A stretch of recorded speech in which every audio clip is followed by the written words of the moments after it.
Hey friends! Glad you're here at Supreme Harry. We've cooked up something special. Harry's inheritance test at Gringotts revealed he was heir to 15 ancient houses and owned half of Britain. Liking and subscribing really helps us out. Okay, story time. Chapter 1, The test. The letter arrived on a Tuesday, which Harry thought was appropriately anticlimactic for something that would turn out to change everything.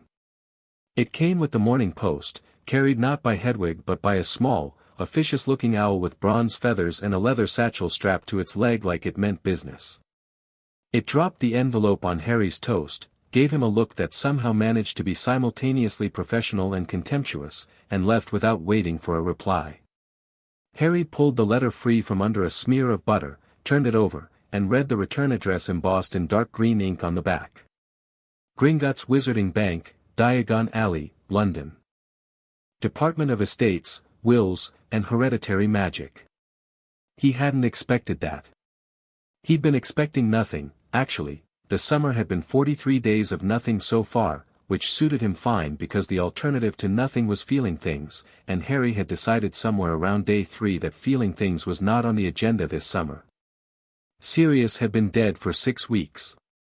The Department of Mysteries felt like a bruise he kept pressing on accidentally.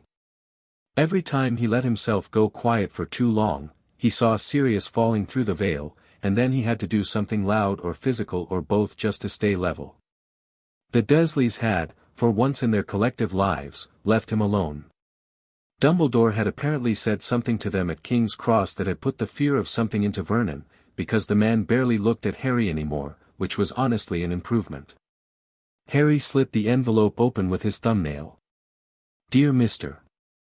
Potter, you are hereby requested to present yourself at Gringotts Wizarding Bank at your earliest convenience, and no later than the 15th of July, for the purpose of conducting a mandatory inheritance verification and estate assessment as required under the Wizarding Inheritance Act of 1692, specifically Clause 14, B. Mandatory assessment upon the attainment of majority-eligible age in the absence of living guardian or magical regent. This assessment has been flagged as high priority by the Department of Hereditary Magic. Your assigned account manager, Grip Hook, has been temporarily reassigned. You will instead be seen by Senior Account Director Ragnarok. Please bring this letter and any identification available. Gringotts Bank does not charge for mandatory inheritance assessments. Results are legally binding under both Wizarding and Goblin statute. Yours in gold and good faith, Sharpclaw. Department of Estates, Wills, and Hereditary Magic. Harry read it twice. Then he ate his toast, because whatever was happening at Gringotts, it could wait until he'd finished breakfast. He arrived in Diagon Alley at 10:30 the next morning, stepping out of the leaky cauldron into the familiar cobbled street and feeling, for the first time in weeks, something that wasn't quite grief or anger. It felt almost like anticipation, and he didn't entirely trust it. Diagon Alley in July was busy in the particular buzzing way it got before the Hogwarts letters arrived, full of families browsing without quite knowing what they needed yet, shopkeepers restocking windows, a wizard arguing loudly with a display of self-inking quills outside scriven shafts. Harry kept his head down and his hood up, not because he was afraid of being recognized, exactly, but because he wasn't in the mood for the particular expression people had been wearing when they saw him lately, the mixture of sympathy and careful distance, like he was a live wire someone had tried to make cute. Gringotts rose at the end of the alley like it always did, white marble and self-importance, the goblin guards at the top of the steps watching him approach with their usual expressions of professional indifference that Harry had learned, after 6 years, meant they were paying close attention. He handed his letter to the guard at the door. The goblin read it, looked at Harry with an expression that was unreadable, and then opened the door without a word, stepping aside to let Harry pass directly rather than pointing him toward the standard queues. That was new. Inside, the main hall was its usual organized chaos, dozens of goblins behind their high counters, the clatter of coin and the scratch of quills, the distant rumble of the cart somewhere far below. Harry had barely made it 3 steps past the door when a goblin materialized at his elbow, not one of the tellers, but someone in a darker uniform, who gave him a short bow. Mr. Potter. I'm Ironforge. If you'll follow me, please. No queue. No waiting. They went left, away from the public counters, through a door that blended almost seamlessly into the marble wall and required Ironforge to press his hand flat against it for a full 3 seconds before it swung inward. Then down a corridor that was noticeably better lit than the cart tunnels Harry had used before, torches in proper iron brackets, the floor smooth pale stone rather than rough granite, occasional doors with heavy brass handles and plaques that said things like senior accounts, restricted and hereditary records, authorized personnel. Harry followed without comment. They stopped at a door near the end of the corridor. The plaque on this one read simply Ragnarok. Ironforge knocked twice, precisely, and then opened it without waiting for a response, which Harry filed away as interesting. The office was large, and if it was designed to impress, it did so through understatement rather than show. No gold plate or ostentatious display, just floor-to-ceiling shelves of ledgers in every shade of leather, a fireplace that burned green at its edges, and a desk that looked like it had been carved from a single piece of dark wood sometime before Hogwarts was built. Behind the desk sat a goblin who was older than any Harry had seen, with white hair at his temples and hands that were deeply scarred in ways that suggested a life that had included rather more excitement than accounting. Ragnarok looked up when Harry entered, and his eyes were sharp and dark and completely still. "Mr. Potter," he said. His voice was lower than Harry expected, measured and precise. "Please sit." Harry sat. Ironforge withdrew and closed the door. "You received our letter promptly," Ragnarok said, not like it was a compliment, more like he was noting a fact and approving of it. "Good. I dislike waiting for things." He folded his hands on the desk. "Do you know what an inheritance verification is?" "Not really," Harry said. The letter mentioned the 1692 Act. The Act requires that any magical heir without an active guardian or regent must undergo a full hereditary assessment upon reaching what is termed majority-eligible age, which, under Goblin law, is 15. You turned 15 last year. You should have been here then. Something shifted briefly in Ragnarok's expression. "You were not brought here, Mr. Potter, because it appears your magical guardianship situation was deliberately left unresolved by parties who did not want this assessment conducted." Harry looked at him steadily. "Deliberately. The letter should have gone out last August. It was flagged in our system and then, somehow, unflagged. We discovered the error 6 weeks ago." Ragnarok said the word error in a tone that made it clear he did not believe it was an error. "I flagged it myself this time. No one unflagged it." "All right," Harry said slowly. "So what does the assessment actually involve?" Ragnarok opened a drawer and withdrew a shallow stone basin, about the size of a dinner plate, not a pensieve, Harry could see immediately, something older, the runes carved around its edge more angular and worn. He also withdrew a small silver knife, a piece of vellum that was larger than it looked, and a glass vial. "Blood," Ragnarok said simply.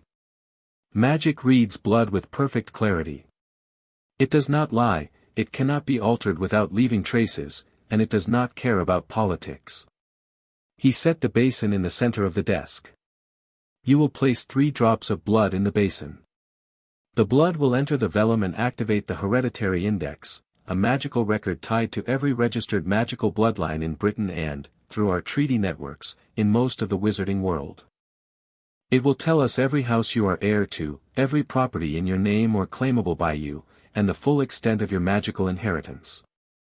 Harry looked at the knife, then back at Ragnarok. "Has anyone ever done this and gotten something unexpected?" Ragnarok's expression did something complicated. "Yes," he said. "Occasionally. It is not common." He paused. "However, I will tell you, and I am telling you as a matter of professional courtesy rather than standard practice, that your file, Mr. Potter, contains more preliminary flags than any account I have personally managed in 230 years. Harry absorbed that. "How many flags?" "Enough," Ragnarok said, "that I cleared my entire afternoon." A moment of silence. "Right," Harry said. "Let's do it, then." Ragnarok handed him the silver knife. It was lighter than it looked and razor-sharp. Harry barely felt the small cut across his left index finger, and the 3 drops fell into the basin in quick succession, hitting the stone and spreading immediately in a way that didn't follow how liquid should move, bleeding outward in thin lines that looked almost like roots. Then they went from the basin to the vellum. It was like watching ink move underwater. The blood hit the vellum and spread, but not randomly. It followed lines that were already there, invisible until the blood found them, pulling shape out of blankness the way rubbing a pencil over paper reveals letters carved beneath. Letters appeared. Names. Dates stretching back so far the numerals looked wrong, too large, implying centuries rather than decades. Potter appeared first, in large strong characters near the top. Harry nodded to himself. Expected. Then black, and the bloodlines connecting it back through his family tree were thick, establishing direct inheritance. Sirius as will, Harry understood dimly, must have formalized it. Then Peveril, and the lines were so old they came up darker than the others, like the blood was straining to trace something very deep. Harry was watching the vellum with focused attention when Gryffindor appeared, and he felt something go very still in his chest. The vellum kept going. Ravenclaw. Harry's mouth opened. Nothing came out. Hufflepuff. That's, he started. The founders, Ragnarok said, and his voice was perfectly neutral, which was perhaps the most telling thing about it. Slytherin. Harry stared at it. The name sat on the vellum in the same dark script as all the others, utterly matter-of-fact about itself, connected back through lines so convoluted they crossed half the page to reach Gaunt and from there through an entirely separate path that wound through Peveril again, through a maternal line so old the dates beside it were in Roman numerals. Slytherin, Harry said flatly. Through the Peveril line, Ragnarok confirmed. The 3 Peveril brothers were not of equal social standing in their time. The eldest married into the Slytherin family 3 generations after the founders' period. The connection is distant but legally valid and magically confirmed. He was watching the vellum. It continues. Merlin. The word appeared and Harry felt the air in the room change. Not dramatically, no crack of thunder or sudden wind. Just a subtle pressure, like the room itself had adjusted its posture. Le Fay. Morgan Le Fay, Harry said quietly. Yes. Pendragon. Emrys. Murden. Flammel. Harry put his hands flat on his knees and breathed through his nose. The vellum was almost full now, covered in a dense web of bloodlines and names and dates, the oldest entries so far back they were listed simply as pre-Roman, verified in small neat goblin script that had appeared automatically. Dumbledore. He laughed.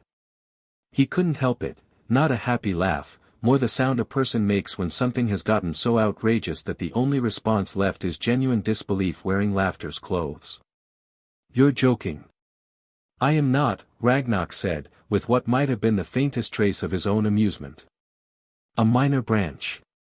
A great-great-granduncle married into a Dumbledore secondary line approximately a century and a half ago. The connection is thinner than many on that list. But it is there. Harry looked at the vellum. 15 names. 15 houses, their lines spreading across the vellum like the root system of something enormous and very old, all of it converging on one point at the top of the page where his own name sat. Harry James Potter, heir of record. 15, he said. Yes. Is that, he stopped, reconsidered his phrasing. Is that normal? Even in the range of unusual? Ragnarok was quiet for a moment, and a goblin's quiet, Harry had learned, was different from a human's. It was the quiet of someone organizing precise thoughts rather than struggling to find comfortable ones. In 230 years, Ragnarok said, I have conducted approximately 4,000 inheritance assessments. The highest number of houses any single heir has returned is 7, and that individual was considered extraordinary. The average for a notable bloodline is 3. He met Harry's eyes. 15 is not a record in the historical documentation, there is a case from the 12th century of an heir who claimed 19. But in the modern era? No. You are unprecedented. Harry looked back at the vellum. There is also, Ragnar said, the matter of the property assessment. He withdrew a second piece of vellum, this one wider, and as the blood connection was made to it through the basin, it began its own unfolding, text appearing in neat columns. Property. Location. Status. Estimated value. The list was longer than the first. Potter Manor, Godric's Hollow, destroyed, land and magical rights intact. 12 acres. Potter's Keep, Northumberland, sealed, full estate. 800 acres. Potter Cottage, Wales, intact, unoccupied. 4 acres. Black Manor, London, under estate review, ownership transferred to H. J. Potter per will of S. R. Black. Black Island Estate, Scotland, intact, extensive holdings. Black Family Properties, total 17 listed addresses ranging from London to Edinburgh. Then the Peveril Properties, 6 of them, including something called the Hallows Vault at a location listed only as classified, known to account holder. Then the Gryffindor Holdings, not properties, exactly, but land grants dating to the 11th century, vast tracts of territory in southwest England confirmed as still legally valid under ancient magical deed. The Slytherin Holdings. The Merlin Properties. Harry stopped reading individual entries and just watched the columns fill. There were eventually 4 pages of property listings, each page covering 2 to 3 houses worth of holdings, and by the time it finished he had a headache forming behind his left eye and a feeling in his stomach like standing at the edge of something very high. Ragnar let him sit with it for a moment before he spoke. In terms of land ownership, the Goblin said, including all estates, land grants, and held properties across the 15 houses, you are the legal owner of approximately 47% of all registered wizarding property in Britain. If we include the ancient Muggle land deeds, which carry no wizarding enforcement weight but are historically valid, the figure approaches 53%. Half of Britain, Harry said. Roughly speaking. Yes. The fire crackled. Somewhere far below, a cart rumbled along its track. There is one more element, Ragnar said. He set down a third piece of parchment, this one handwritten, in a different hand, older and less precise than the Goblin script. This is the Wisingamot assessment, which runs parallel to the property assessment under the same 1692 Act. Each ancient and noble house carries a vote on the Wisingamot. You hold, by inheritance, 15 votes. He paused. Currently, the full Wisingamot has 51 sitting members. 12 seats are currently vacant due to various disputes and hereditary complications. Of the 39 active seats, your 15 inherited votes represent the largest single voting block in the history of the body. Harry had been sitting with this for several minutes now, in the particular way you sit with something that is too big to fully absorb all at once and so your mind keeps bouncing off the edges of it. He was doing that. He sat with it. Dumbledore has 12 votes by proxy, Ragnar said, and now his voice was very careful. This has made him the effective political power in the Wisingamot for the past 20 years. With your 15 votes added, or opposed, that changes. He didn't want me to know, Harry said. Not a question. That is my assessment, Ragnar said.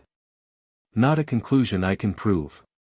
But the letter was delayed by an intervention in our flagging system, and the only parties with access to that system are goblins and the account's designated magical regent. He opened another folder. Your designated magical regent, per the Potter family records, is Albus Percival Wulfric Brian Dumbledore. Harry looked at the name on the paper for a long time. Then he leaned back in his chair and said, "What's the process for removing a magical regent and assuming direct control of my accounts and estates?" Something in Ragnar's face shifted, and for the first time in the meeting, it looked genuinely satisfied. Not gloating, more the expression of someone who had cleared their afternoon for exactly this reason and was pleased to find the afternoon living up to expectations. "I will need you to sign 9 documents," Ragnar said, already reaching for a drawer. "And I will need your magical signature, a deliberate pulse of accidental magic released into this seal." He produced a disc of carved stone with a shallow impression in its center. It is not difficult. Simply hold it and intend. Most people find it helpful to think of something they want. Harry took the disc in his right hand and thought, with complete clarity, about the look on the Sorting Hat's face, if it had had one, the moment it had put him in Gryffindor despite the whisper of Slytherin in his ear. He thought about Sirius, about every year he'd spent in a cupboard thinking he was no one.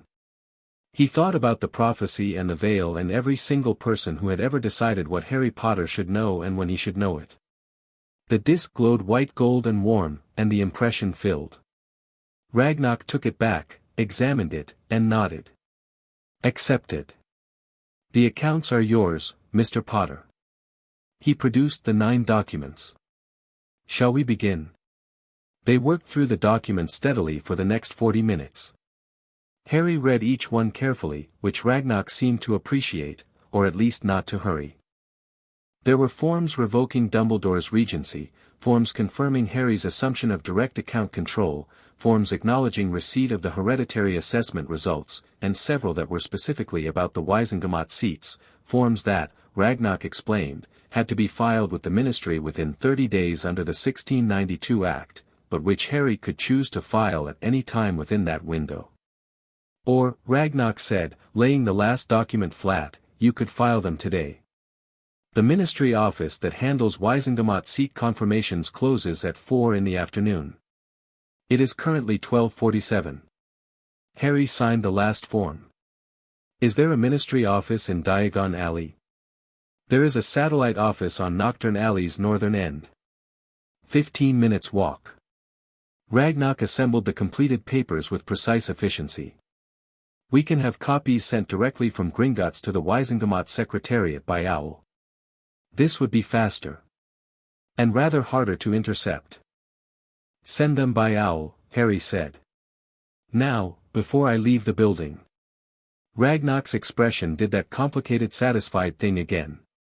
He summoned Ironforge with a short word Harry didn't catch, handed him a sealed portfolio of documents with instructions that were delivered in rapid gobbledygook, and the young goblin was gone through the door before Harry had finished capping his quill.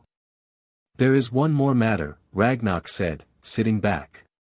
The hereditary magic itself. Harry looked up. Inheriting houses is a legal transaction, Ragnarok said. Property and voting rights pass by document.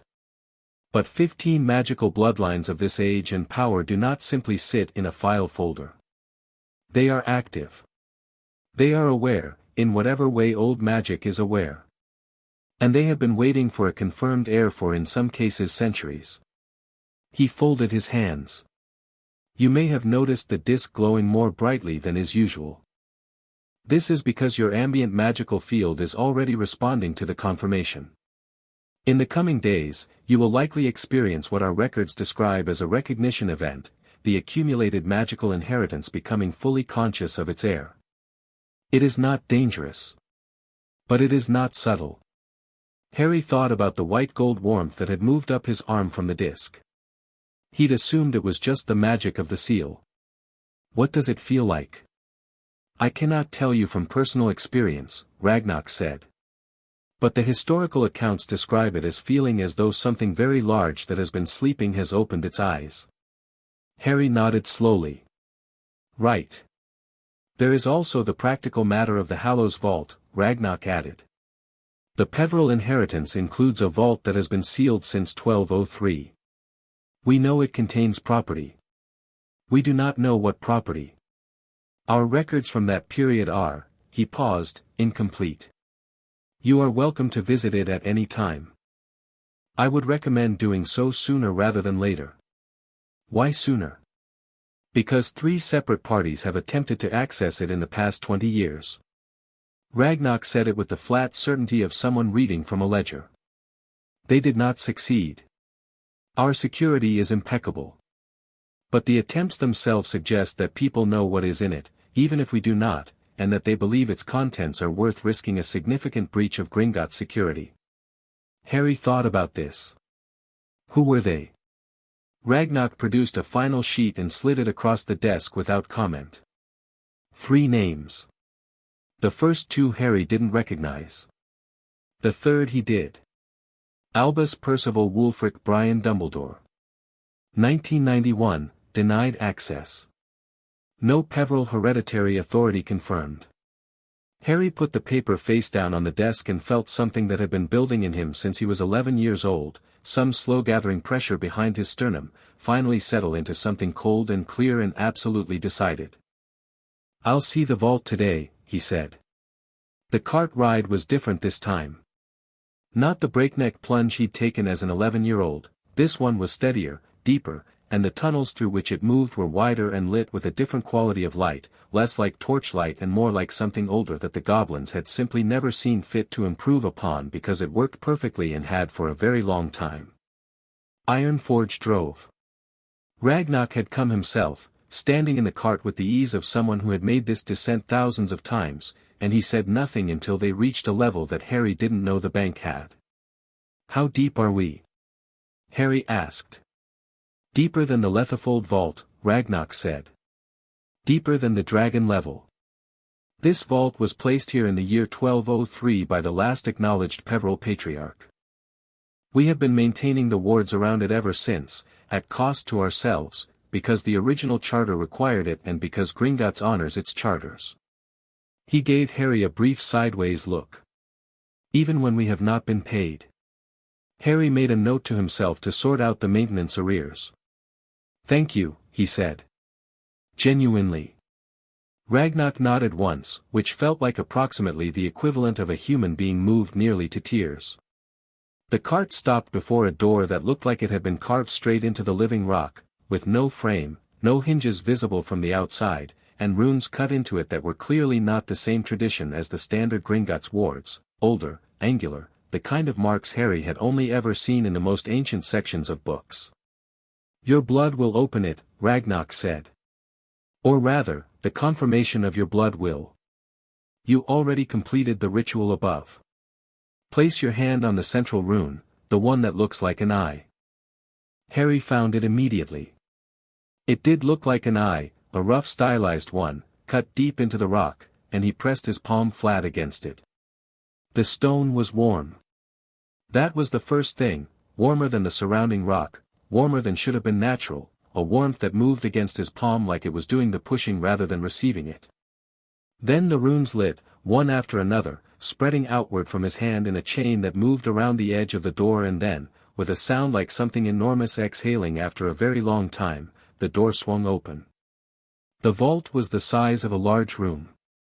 Harry had expected gold. Or weapons. Or something immediately dramatic. What he found was neither ordinary treasure nor dramatic display. The vault held 7 objects, each on its own stone shelf, each surrounded by magical containment fields of varying colors. 3 trunks, old wood bound in metal, their locks so corroded they'd gone green. A sword in a plain scabbard, different from the Gryffindor sword, darker metal, no rubies. A staff of white wood that was clearly not dead wood, it had the quality of something still growing, somehow, even here. A mirror with a cracked frame and a surface that showed not reflection but darkness. And, on the final shelf, sitting in a glass case so old the glass had gone slightly purple with age, a cloak. Even in the vault's unexciting light, the cloak moved. Not from a draft, there was no draft.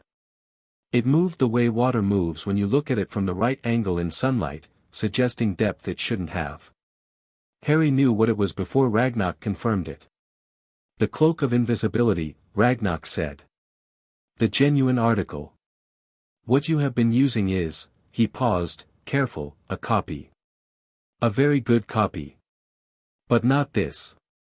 Harry stood in the vault doorway and looked at the cloak and felt the air around him do something that was not a breeze but moved like one, and he understood, on some level beneath words, that the old magic of the Peveril line was waking up. He walked in. He didn't feel afraid, which surprised him faintly. This was the kind of place that was designed to feel ominous, ancient and sealed and stuffed with significant objects, but instead it felt like walking into a room that had been waiting for him specifically and was glad he'd finally arrived. He touched the edge of the cloak case. The glass hummed. "Can I take it?" "It is yours," Ragnarok said. "All of this is yours." I would advise caution with the mirror. Its properties are documented as highly unusual and we have not fully catalogued them. The trunks contain Peveril family records, which given your other inheritances may contain information of considerable sensitivity. He paused. The sword is from the Le Fay inheritance. The staff is Merlin's. We believe. Harry turned to look at the staff. You believe? We are 92% certain. The remaining 8% is because it has never allowed itself to be tested, which is itself quite suggestive. Harry almost laughed again. He lifted the glass cover from the cloak case and folded the cloak over his arm, feeling it settle with the peculiar non-weight of something that somehow managed to be more real than the things around it while simultaneously being less there. He'd had the other cloak since first year. He'd thought he understood it. This was something else entirely. This was the original, and the original felt like holding a piece of the concept of invisibility rather than just a garment. He picked up the 3 trunks. They reduced themselves obligingly to pocket size when he touched them, which he appreciated, and looked at the sword and the staff and the mirror. I'll come back for those, he said. I'd rather not carry a magical staff through Diagon Alley today. Prudent, Ragnarok agreed. They went back up. At the surface, Ragnarok handed him a final piece of paper at the door of his office, this one a receipt of sorts, a complete summary of everything the assessment had found, the property lists, the house names, the vault inventory, the Wisingamot filing confirmations. At the bottom, Ragnarok had signed it with his personal seal, a mark that Harry understood, from context, was not something Ragnarok applied to ordinary documents. Why are you helping me this much? Harry asked. Not suspicious, genuinely curious. Ragnarok considered him for a moment. Gringotts does not involve itself in wizarding politics, he said. That is our stated position, and it is genuine. However, something in his face was very dry. We have an institutional interest in the correct and unobstructed functioning of inheritance law. When inheritances are suppressed or delayed by parties with political motives, it undermines the integrity of our records, our charters, and our treaties. He met Harry's eyes. You are owed, Mr. Potter. By us, among others. We delayed 2 more actions request aborted right the next chapter now. Chapter 2, The Reckoning. The owl Ragnarok had sent to the Wisingamot Secretariat was faster than Harry. He found this out 40 minutes after leaving Gringotts, when he stopped at Flourish and Blots to pick up a copy of Wizarding Property Law, an annotated guide, which he figured he probably needed now, and the witch behind the counter went from pleasant professional to stunned speechless between one breath and the next, staring at something behind his left shoulder with the expression of someone watching a building fall over very slowly. Harry turned around. The Prophet Special Edition owl was distributing papers from a hovering stack outside the window, dropping them with the mechanical efficiency of a postal service that had just gotten very excited news. The witch 2 customers ahead of him caught one, unfolded it, and made a sound like she'd been lightly punched. Harry didn't need to read the headline. He could see it from where he stood. Heir of 15, Potter confirmed magical successor 2 ancient houses, owns half of Britain. Below the headline was a photograph of Harry at around age 13, the Hogsmeade permission slip photo, he thought distantly, and below that, in slightly smaller type, full Wisingamot seat confirmation filed.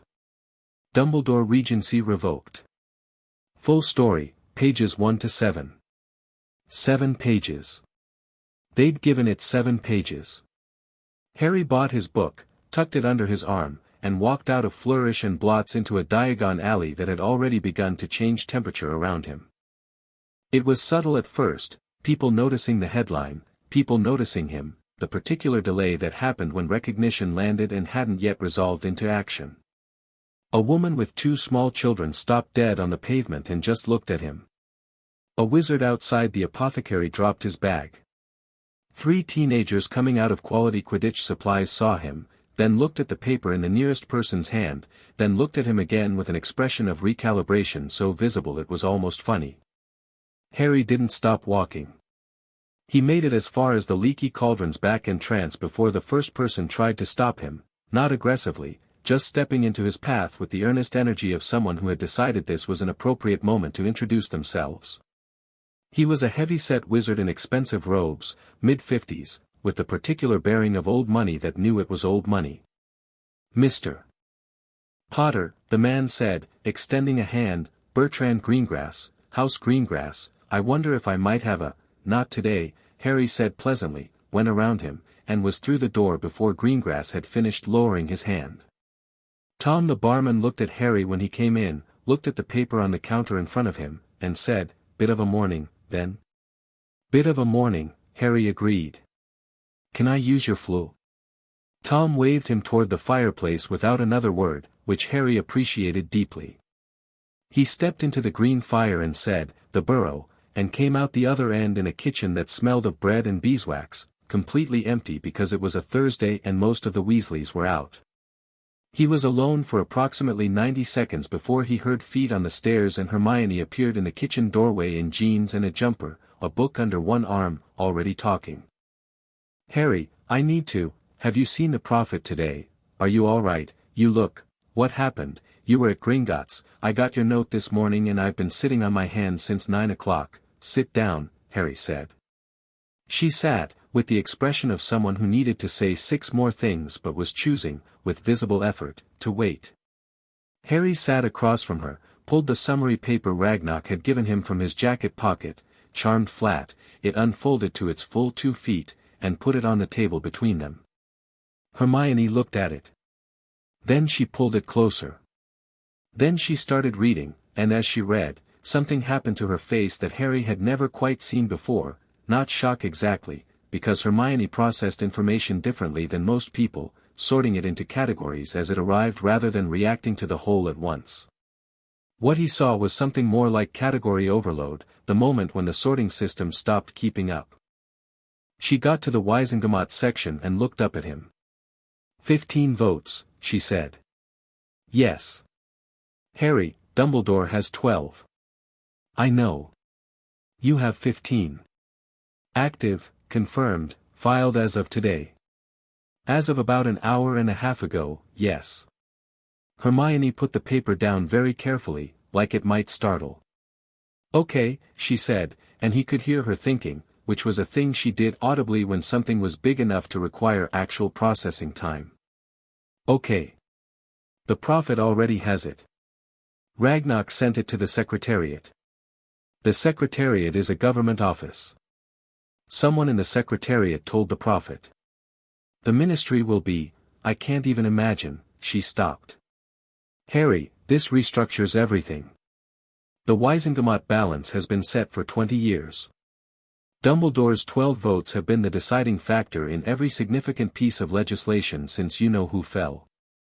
Every anti-werewolf measure, every Azkaban sentencing standard, every education decree, those margins were often by 2 or 3 votes. You just walked in with 15 and, she spread her hands. And you filed them immediately. Ragnarok suggested it. Of course he did. She was quiet for a moment. Why did Ragnarok help you so much? He said Gringotts has an interest in the correct functioning of inheritance law.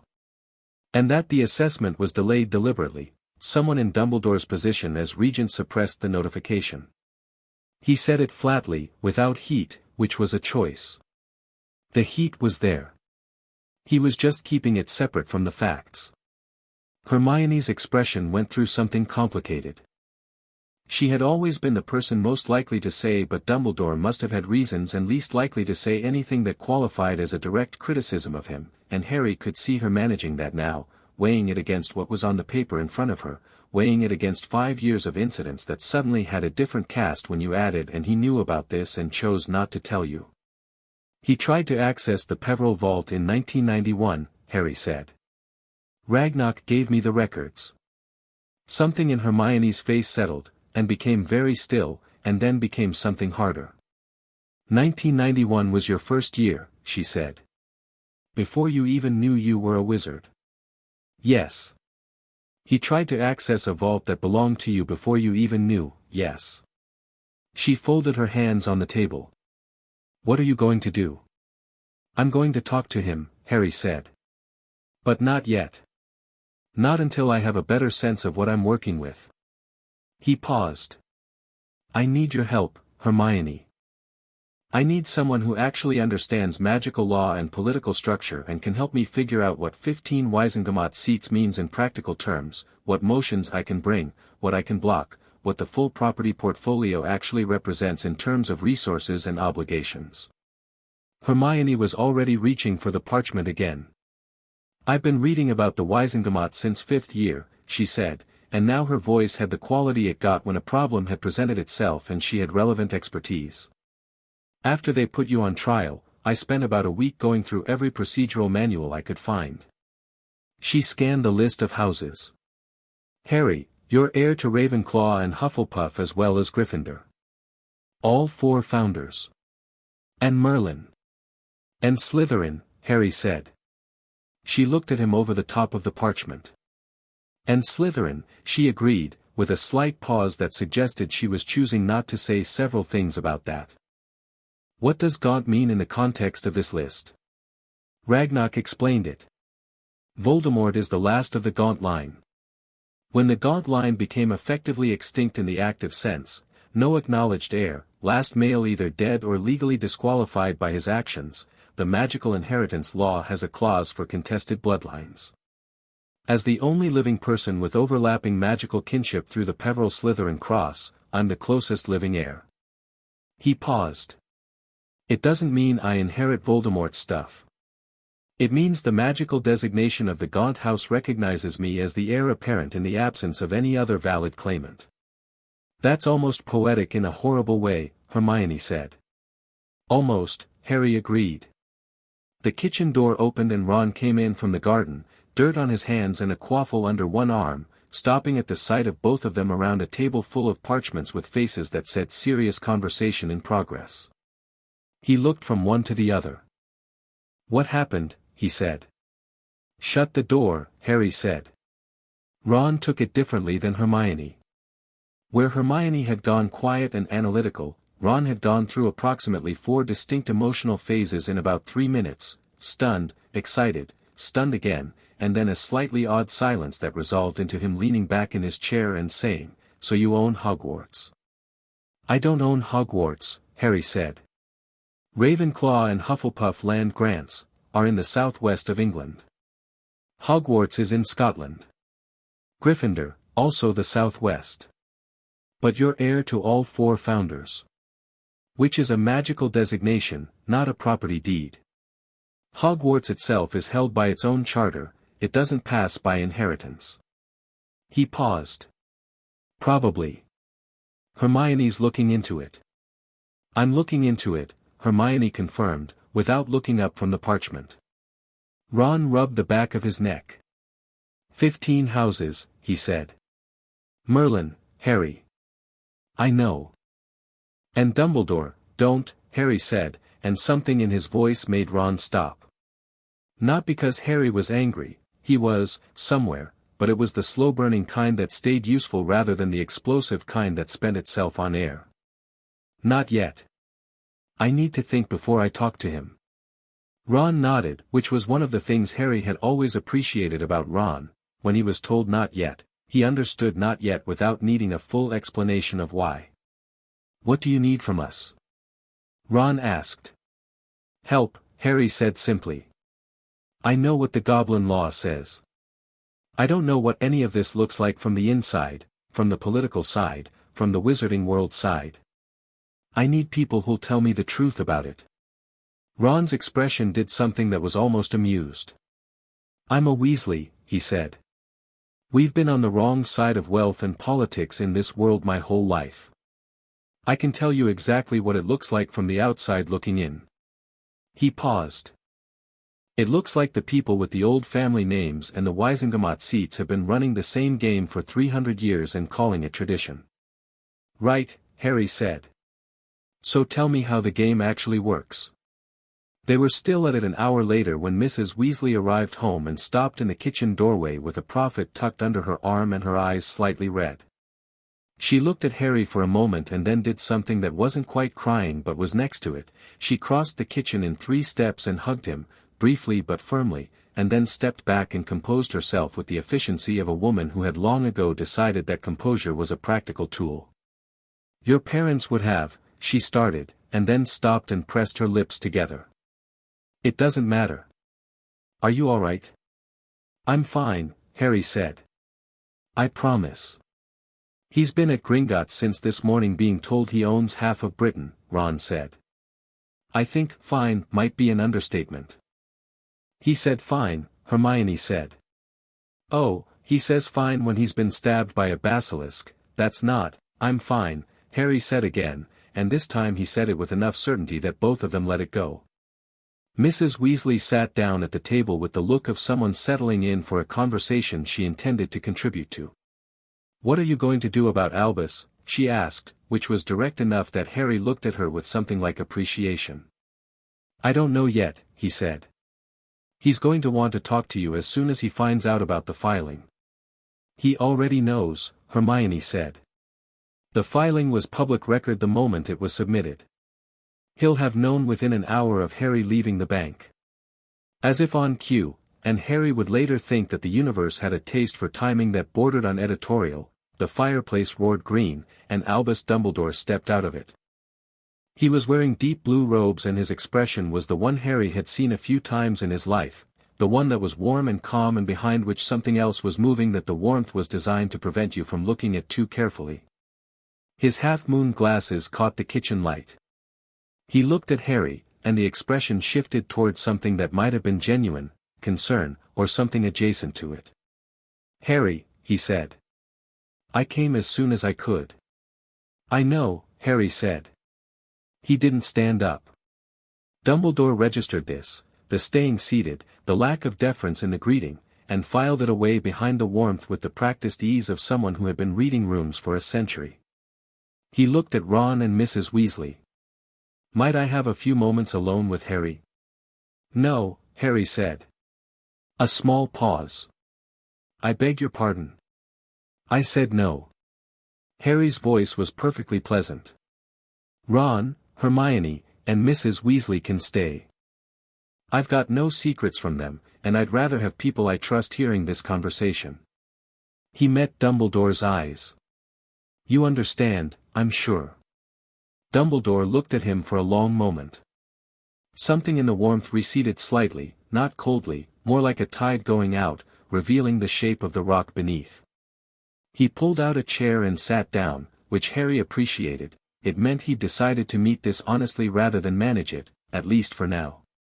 "You've had quite a morning," Dumbledore said. "Ragnarok cleared his afternoon for me," Harry said.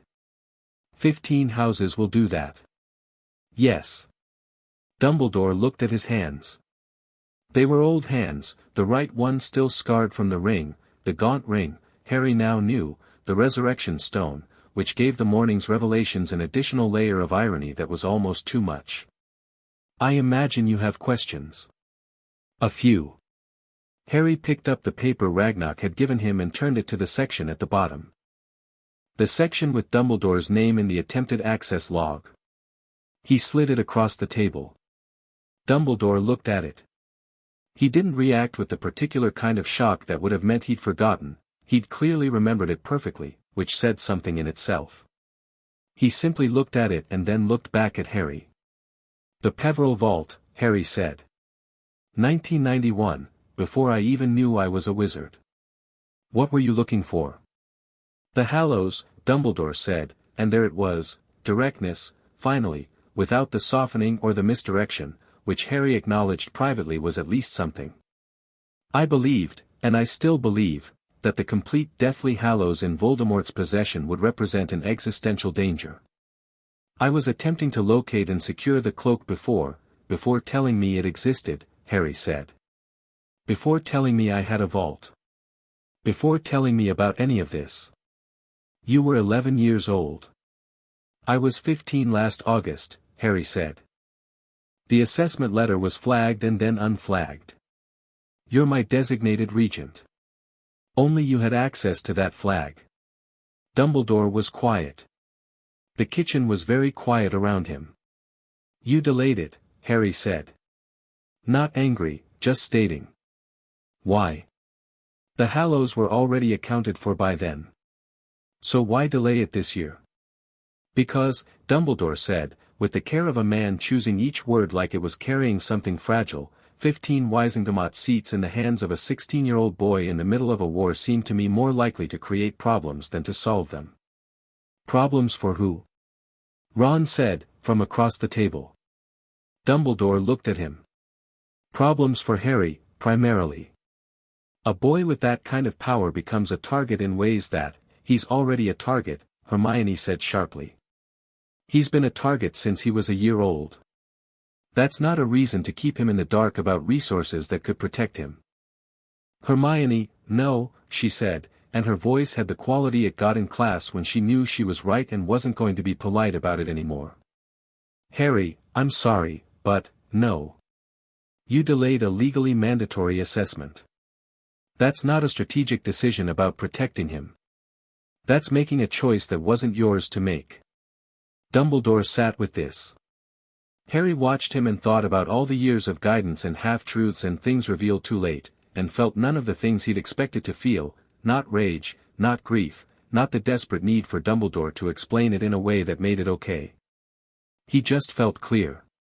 I'm not going to tell you that you're wrong, Harry said. And I'm not going to pretend I'm not angry, because I am. But I'm not here to have a fight with you today. He leaned forward slightly. I need to know, straight answer, Professor, please, what you were planning to use my Wisengamot votes for. If you'd kept the Regency. A long pause. The fire in the kitchen popped. Several things, Dumbledore said finally. The anti-Voldemort legislation that Fudge has been blocking. The reform of the Azkaban interrogation standards. The reinstatement of the werewolf employment protections. He paused.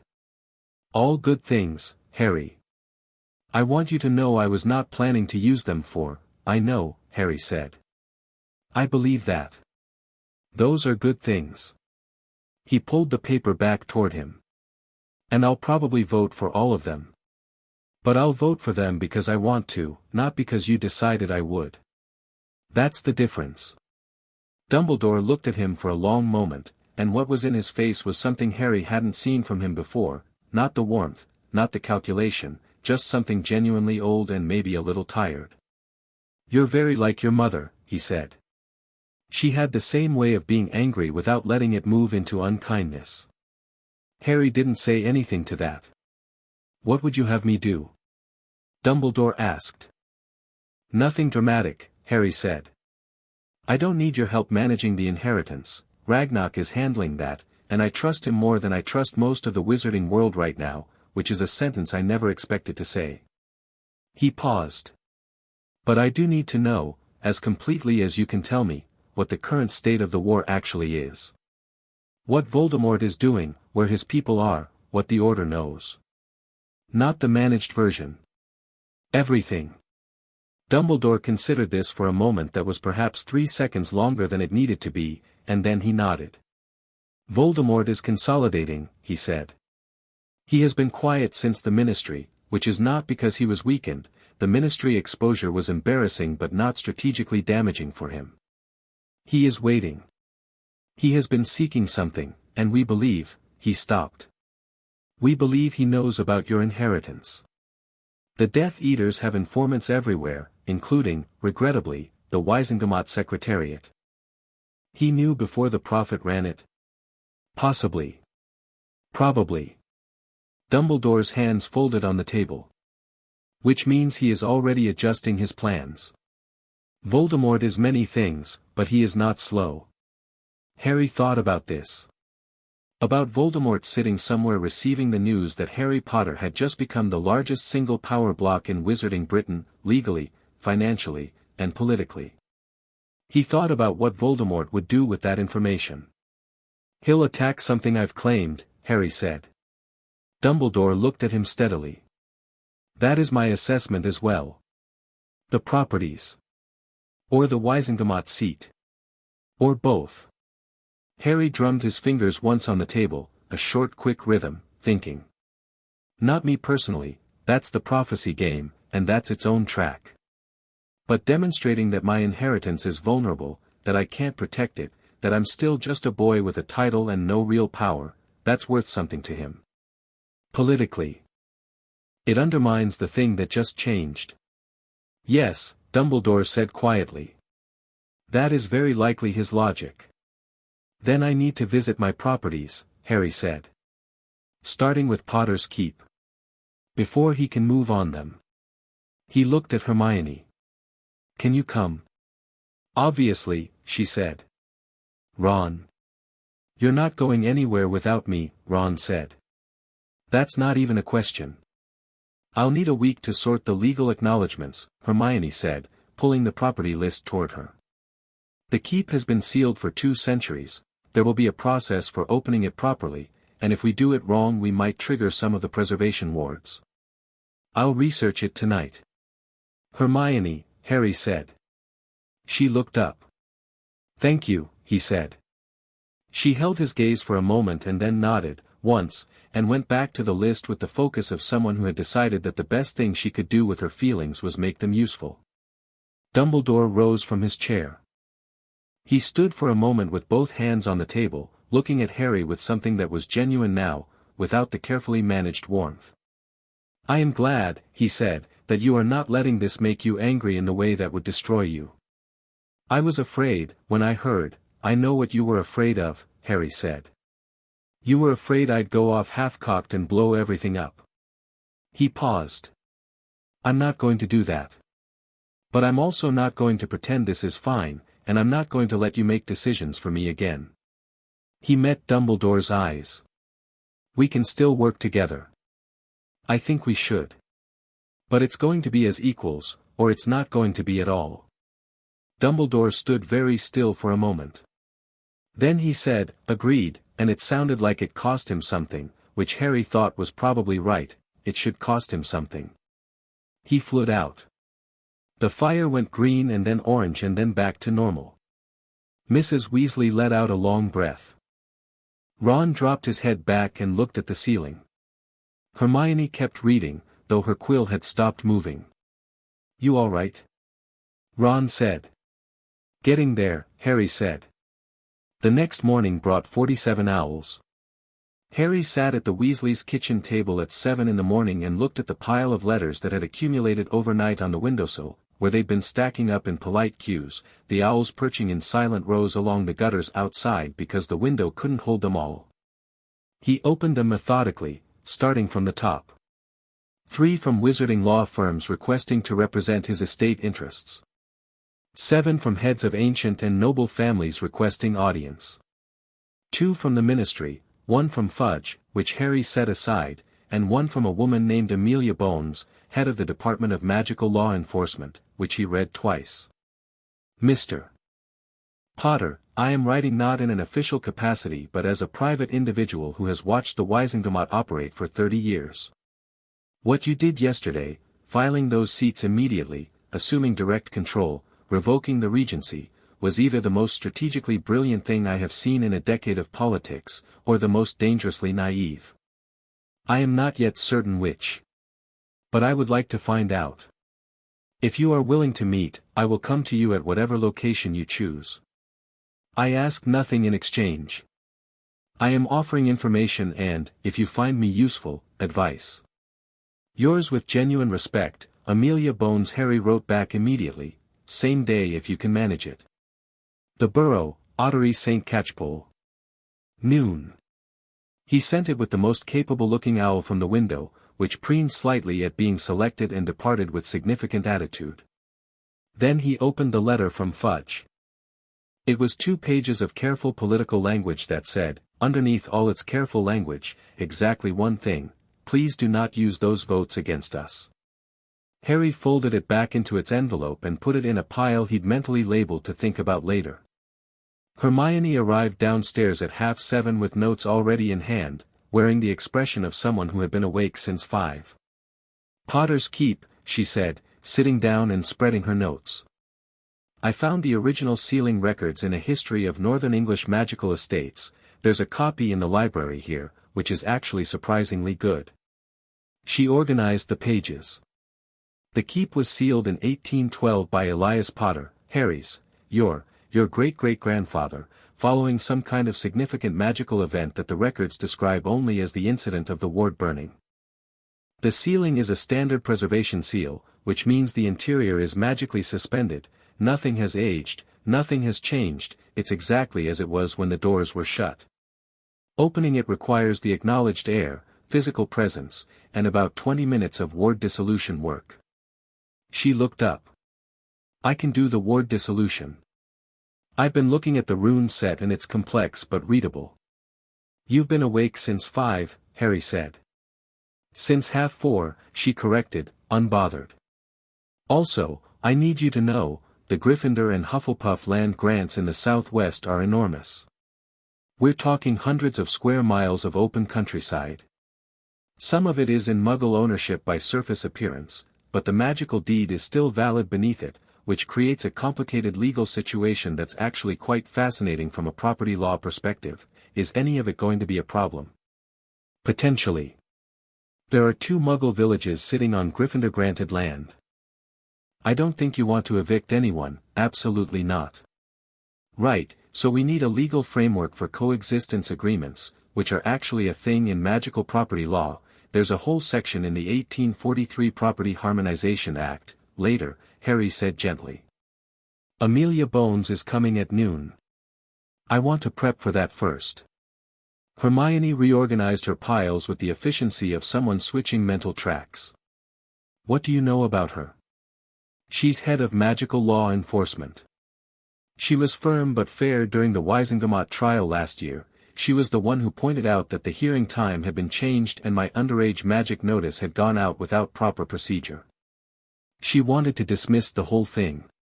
She's been at odds with Fudge for years, Hermione said.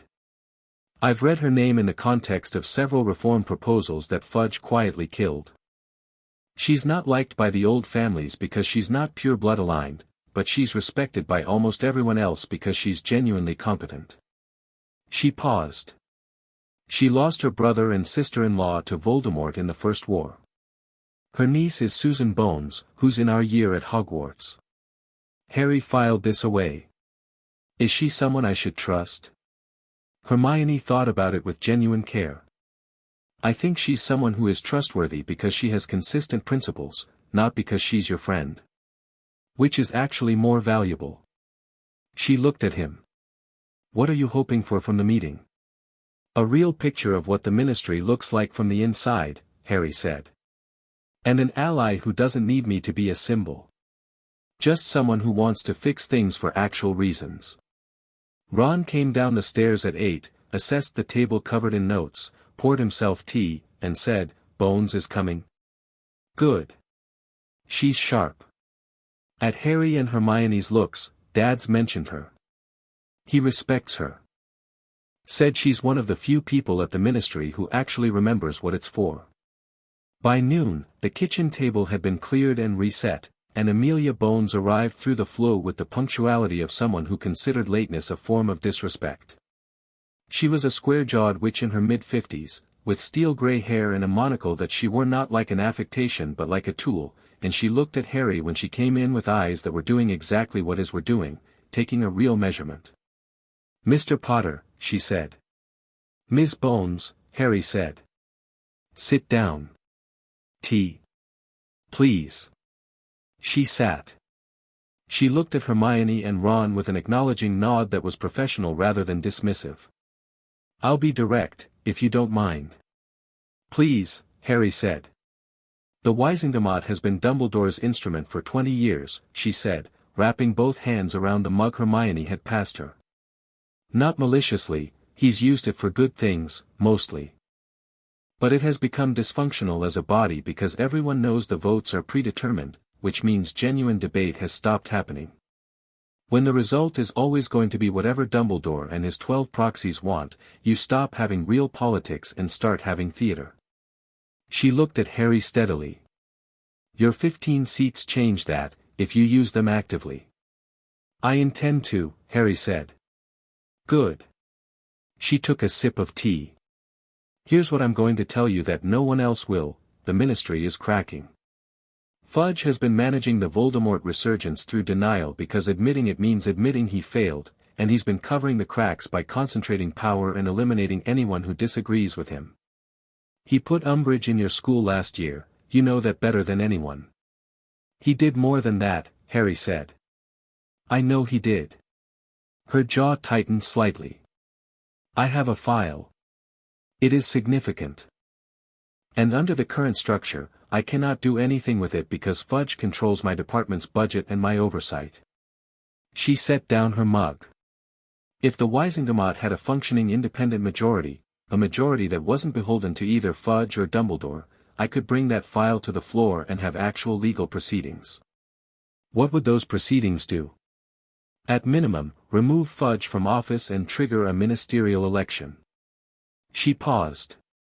At maximum, restructure the entire oversight relationship between the Ministry Executive and the Wisengamot Judiciary, which has been functionally broken since 1945.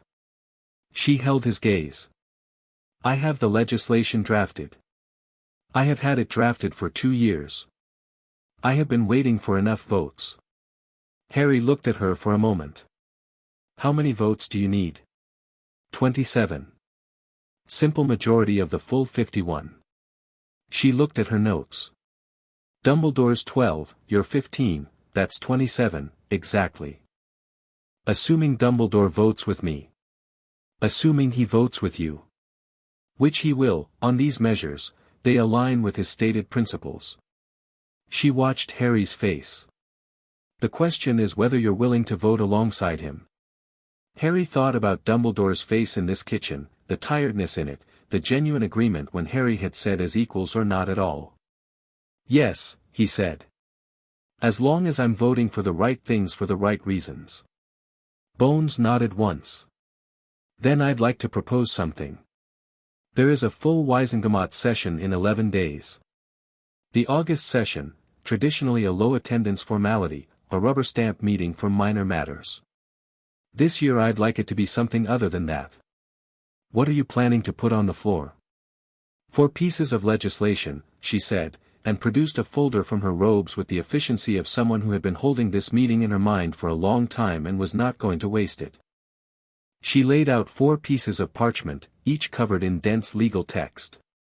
1. The Ministerial Accountability Act, which requires regular confidence votes on the Minister for Magic. 2. The Wisengamot Reform Act, which reinstates proper independent debate procedures. 3. The Azkaban Review Act, which calls for immediate examination of all sentences handed down since 1980. 4. The Creature Rights Restoration Act, which reinstates employment and legal protections stripped from werewolves, centaurs, and house elves in the past 2 decades. Harry read the titles. He didn't read the full text yet, he'd do that tonight, but the titles were enough to get the shape of it. These are good, he said. They're the beginning, Bones said. Not the end. But they're the foundation without which nothing else holds. I'll vote for all 4, Harry said. And I'll bring them to the session myself, if it would help. He met her eyes. Fudge is going to lose his mind. Fudge, Amelia Bones said, with the measured quiet of someone who had been waiting a long time to say something and had decided the time was now, is going to be asked very politely to resign, and if he refuses, he is going to be voted out by his own government, which is how it should have worked 3 years ago. She picked up her tea. Welcome to politics, Mr. Potter. Harry smiled, and it was the genuine one, the one that didn't have performance in it. I think I might actually be good at this, he said.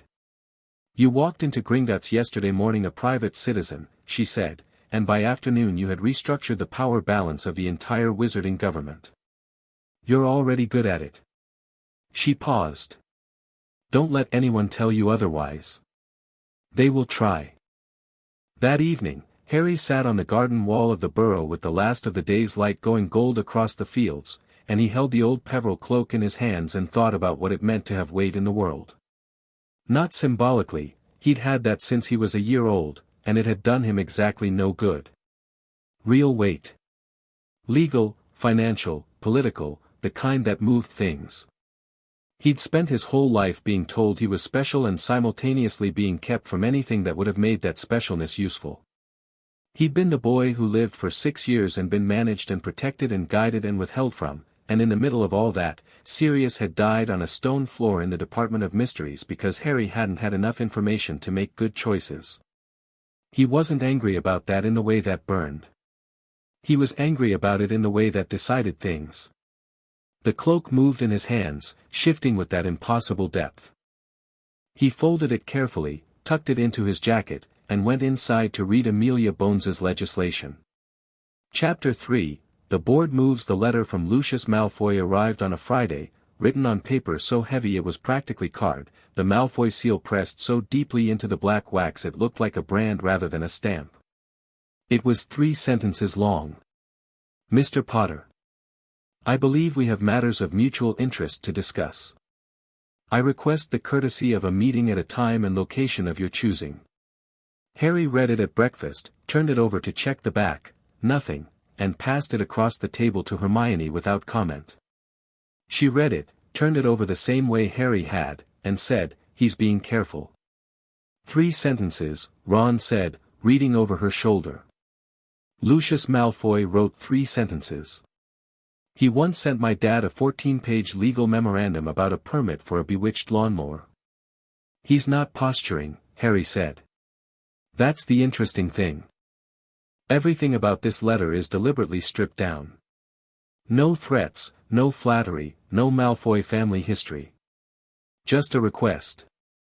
Which means he needs something, Hermione said. Which means he needs something badly enough to be humble about it. Harry buttered his toast. I'm going to meet him. Harry, on my terms, he added. I'll choose the location, the time, and who's in the room. He looked at her. What do you know about Lucius Malfoy's current position? Hermione had known he was going to ask this, he could tell from the way she immediately shifted into the organized thinking posture. He was exposed at the Ministry, she said. He was there personally, leading the Death Eaters in the Department of Mysteries, and he was caught and identified by multiple witnesses including Ministry officials. Fudge can't pretend anymore that he's just a wealthy donor with unfortunate friends. He's been charged but not yet tried, the wheels of the Wizengamot move slowly, and with the current chaos, the trial date keeps being delayed. She paused. He's in a very difficult position. Voldemort doesn't forgive failure, and Malfoy failed spectacularly at the Ministry. His access to Ministry protection is gone because Fudge is drowning. His money is still significant, but money doesn't stop Azkaban. And he knows that if Voldemort decides he's more useful as an example than as an ally, he's looking for a new power structure to attach himself to, Harry said. That's my read, Hermione said. The question is what he's offering. And whether whatever he's offering is worth the risk of being in the same room as him. Ron was clearly not thrilled about the idea, which Harry understood. He's not going to do anything to me, Harry said. He's not stupid enough to attack the person he's trying to negotiate with, and right now attacking me has a political cost he absolutely cannot afford. That's a rational argument, Ron said. Malfoy is also the person who slipped Ginny a possessed diary when she was 11 years old. I know, Harry said.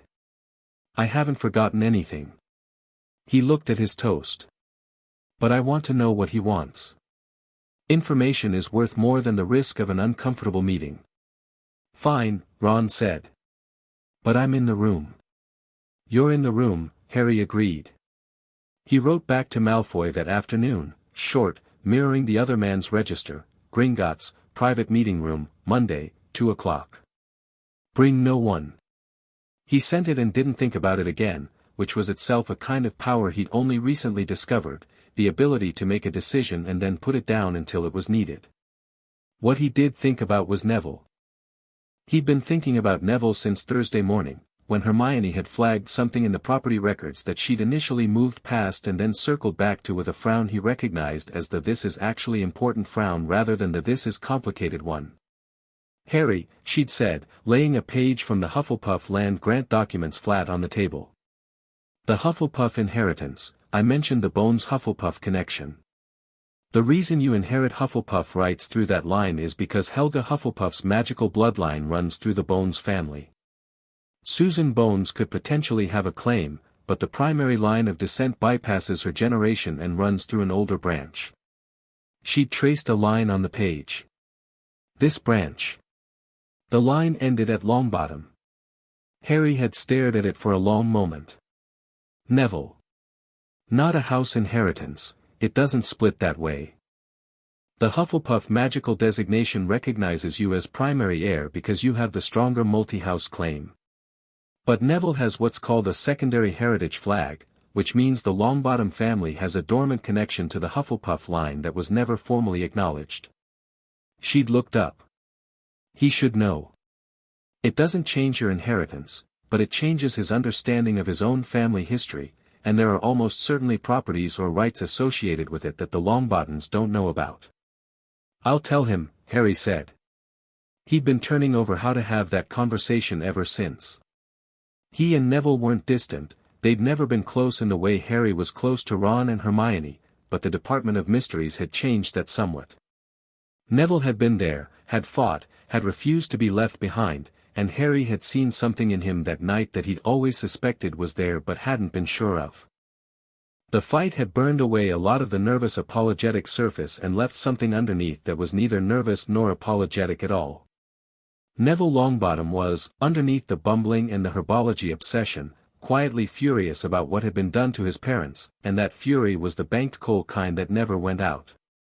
Harry fled to Neville's grandmother's house, Longbottom Hall, a proper old building in Derbyshire that Harry had never visited before and that looked, from the outside, like a place that took being ancient seriously without being theatrical about it, and knocked on the door on Saturday morning. Augusta Longbottom answered. She was exactly as Harry remembered from King's Cross, tall, severe, the vulture hat replaced today by something almost as alarming, but her eyes when they landed on Harry were sharp and assessing in a way that had nothing theatrical about it. "Mr. Potter," she said. She looked him over once, quickly, the way an experienced person looks at someone they've been reading about in the newspaper and are now adjusting their mental model of. "I've been expecting you might come. Come in." Neville was in the kitchen, doing something with a series of small potted plants that were arranged on the windowsill with the precise spacing of someone who had thought carefully about their light requirements. He turned when Harry came in and his face did the thing it did these days, going from its default quiet attention to something more open, the reserve dropping because Harry wasn't someone he needed the reserve for. "Hey," Neville said. "Gran didn't say you were, I didn't know," Augusta said, from the doorway, with the air of someone who had known and had chosen not to say. She met Harry's eyes briefly and then retreated, which he interpreted as deliberate, she was giving them the room. "Sit down," Harry said. "I've got something to tell you, and I want to say it properly." Neville sat, and something in the way Harry said it made him fold his hands on the table and wait with the kind of focused patience that most people didn't know he was capable of. Harry told him. He went through it systematically, the inheritance assessment, the Hufflepuff line, the Longbottom connection, what it meant practically and magically and historically. He was as clear as he could be and as complete, because Neville deserved complete. When he finished, Neville was quiet for a moment, looking at the table. "Hufflepuff's line," he said. "Secondary heritage flag," Harry said. "It doesn't override anything about my claim, but it means your family has a magical heritage connection that's deeper than anyone realized. And it means there are almost certainly Longbottom property rights that haven't been acknowledged. Hermione thinks there might be a secondary vault at Gringotts that was never properly transferred because the connection was never formally documented." Neville looked up. There was something in his face that was hard to name, not shock exactly, more the expression of someone receiving information that makes a pattern they'd always have seen suddenly visible. "Gran has always said the Longbottoms were old money that never quite, she always said we'd fallen from something, but she never knew what." He was quiet again. "My parents would have," he stopped. "Started again, differently. They deserve to know this." "I know," Harry said. "Frank and Alice Longbottom were Aurors with Hufflepuff line heritage," Neville said, with a quiet deliberateness, "and no one ever thought to tell them what their family actually was. No one thought we were worth. He stopped again. His jaw tightened. Then something relaxed in him, not defeat, more like putting something down that had been heavy. What do I do with it? Gringotts, Harry said. I'll come with you, if you want. Have your own assessment done, not the full inheritance test, just a heritage confirmation. It'll take an hour and it'll give you the full picture. Neville nodded slowly. Yeah. Yeah, all right. He looked at Harry with an expression that was direct and a little raw. Why did you come yourself? You could have just sent a letter. Because it's your family, Harry said simply. It deserved a conversation, not a letter. Augusta Longbottom, who had apparently been listening from the hallway with the complete unashamed interest of someone who had earned the right to know things about her family, appeared in the doorway. Her expression was doing something that Harry suspected she rarely let it do. The severity had relaxed into something older and more complex, and her eyes were bright in a way that had nothing to do with sharpness. Tuesday, she said to Neville. We'll go to Gringotts Tuesday. I'll arrange it. She looked at Harry. You'll stay for lunch, Mr. Potter. It wasn't a question. Harry stayed for lunch. Sunday passed in the organized productive way that happened when Hermione had a project and enough space to attack it. She spent the morning at the Weasleys' library, which was, as Ron had noted, actually surprisingly good, a consequence of Arthur Weasley's habit of buying any magical text he found interesting regardless of whether it was technically relevant to anything, and produced by evening a complete working document on Potter's Keep that included the ward map, the dissolution sequence, a list of probable contents based on the 1812 sealing inventory, and a note that said, at the bottom, in slightly darker ink, I think we should go Thursday. The moon cycle matters for the Peveril ward specifically. There's a reference in Mystical Architecture of Northern England, 4th edition, to lunar-sensitive preservation seals being most safely dissolved on a waxing moon. Thursday is the first waxing quarter. Harry read it and thought that Hermione would have been an extraordinary Ravenclaw and that Hogwarts had gotten very lucky she'd been put somewhere with people worth being loyal to. He also, on Sunday afternoon, went through Amelia Bones's 4 pieces of legislation properly, not just the titles but the full text, page by page, with a quill for notes in the margin and Ron occasionally leaning over to ask what a particular legal phrase meant, which turned out to be useful because Harry discovered he couldn't always explain it either and the exercise of trying clarified his thinking considerably.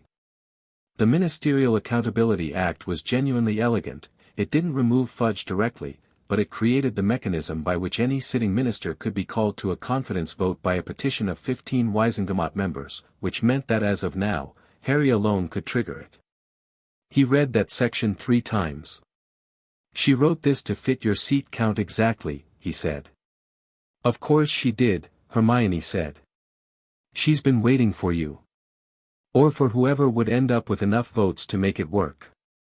She just didn't know it would be you.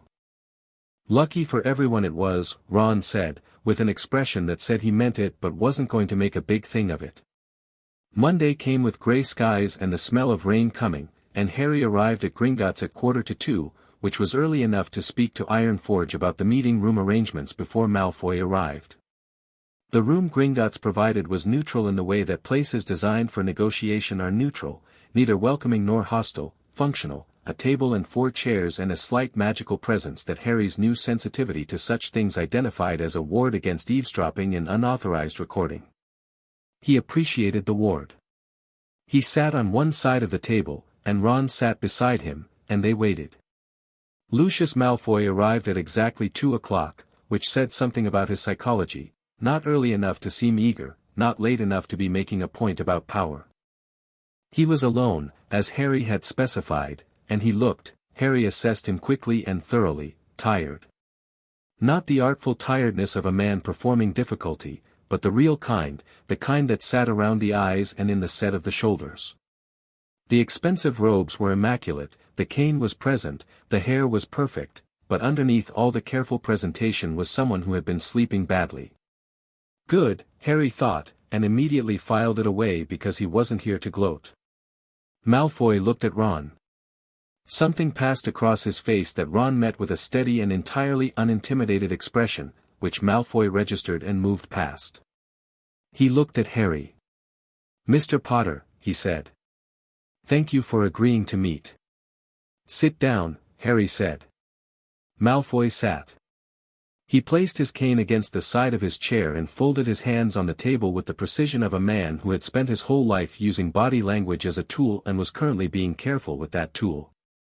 He did not look around the room or perform any of the usual dominance gestures Harry had noticed from him in the past.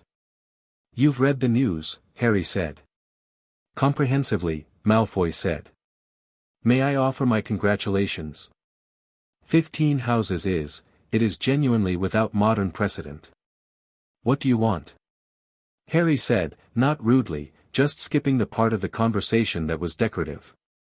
Malfoy's mouth moved slightly, not quite a smile, more an acknowledgement of having his approach read correctly. "I want," he said, "to not go to Azkaban." Silence. "The charges from the Ministry are serious," he continued, in the tone of someone presenting a legal argument they have rehearsed carefully. "I was present, I was identified, the evidence it is not favorable." He paused. "Under the current Wisengamot structure, with Fudge's people in key positions, there is a significant chance that I will receive a sentence disproportionate to what the law actually specifies, designed not to be just but to be convenient, to demonstrate that someone is being held accountable without touching anyone who actually matters to Fudge's continued power." "You're asking me to intervene in your trial," Harry said. "I'm asking you to ensure the trial is fair," Malfoy said, and the distinction was deliberate and precise. "Not to clear me. Not to use your votes to prevent a verdict. Only to ensure that the process is conducted under actual law rather than political theater." Harry looked at him. Ron was doing the thing where he stayed very still and said nothing and watched everything, which was one of Ron's most underappreciated skills. "What are you offering?" Harry said. Malfoy's hands unfolded and refolded with a single controlled movement. "Information," he said. "I have been in Voldemort's inner circle for the better part of 20 years. I know his plans, his properties, his financial network, his Death Eater roster with full names and records of service. I know things that Dumbledore's Order of the Phoenix does not know, that the Ministry's intelligence service has spent 15 years failing to find." He paused. "I will give all of it. In writing, under veritaserum if required, in whatever format the legal proceedings demand.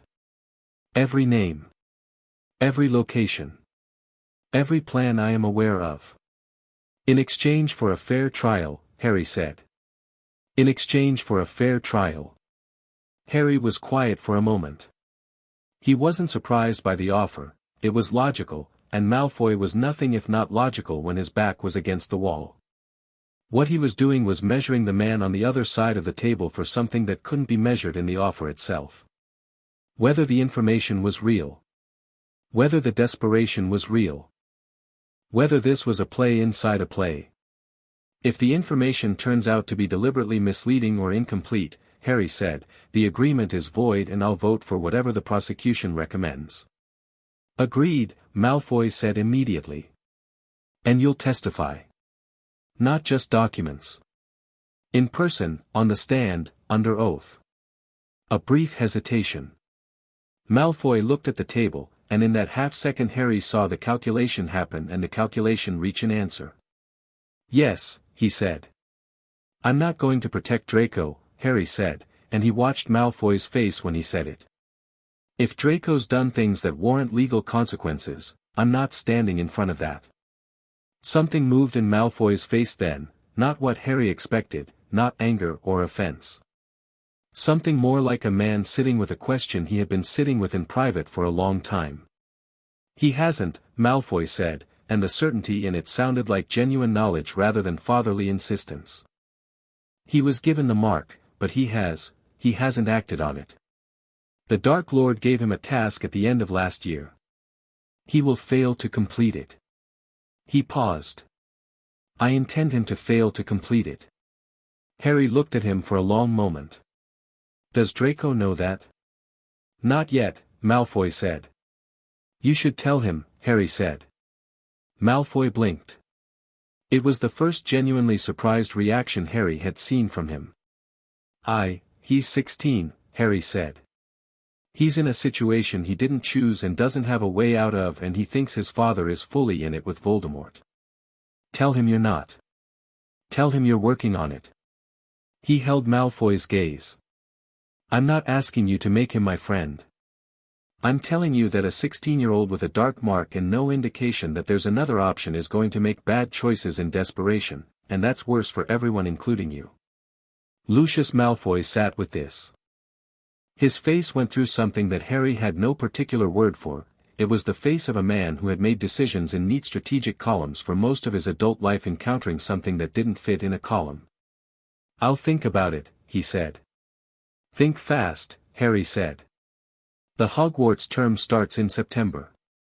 They worked through the details for the next 40 minutes, the framework of the agreement, what information Malfoy would provide and in what order, the timeline relative to the trial, the Veritaserum provision and who would administer it. Ron took notes, which he did with the competent focus of someone who had grown up watching his father manage ministry paperwork and had absorbed more of the practical mechanics of it than he realized. Malfoy watched Ron do this with an expression that moved through several phases and settled on something that was not quite respect but was something in that neighborhood. When they finished and Malfoy rose to leave, he paused with one hand on his cane and said, without turning fully back, "You're not what I expected." "What did you expect?" Harry said. "Someone younger," Malfoy said, which from him was perhaps the most honest thing Harry had ever heard him say. He left. The door closed. Ron let out a long breath and put his quill down. I actually don't have a word for what that was, Ron said.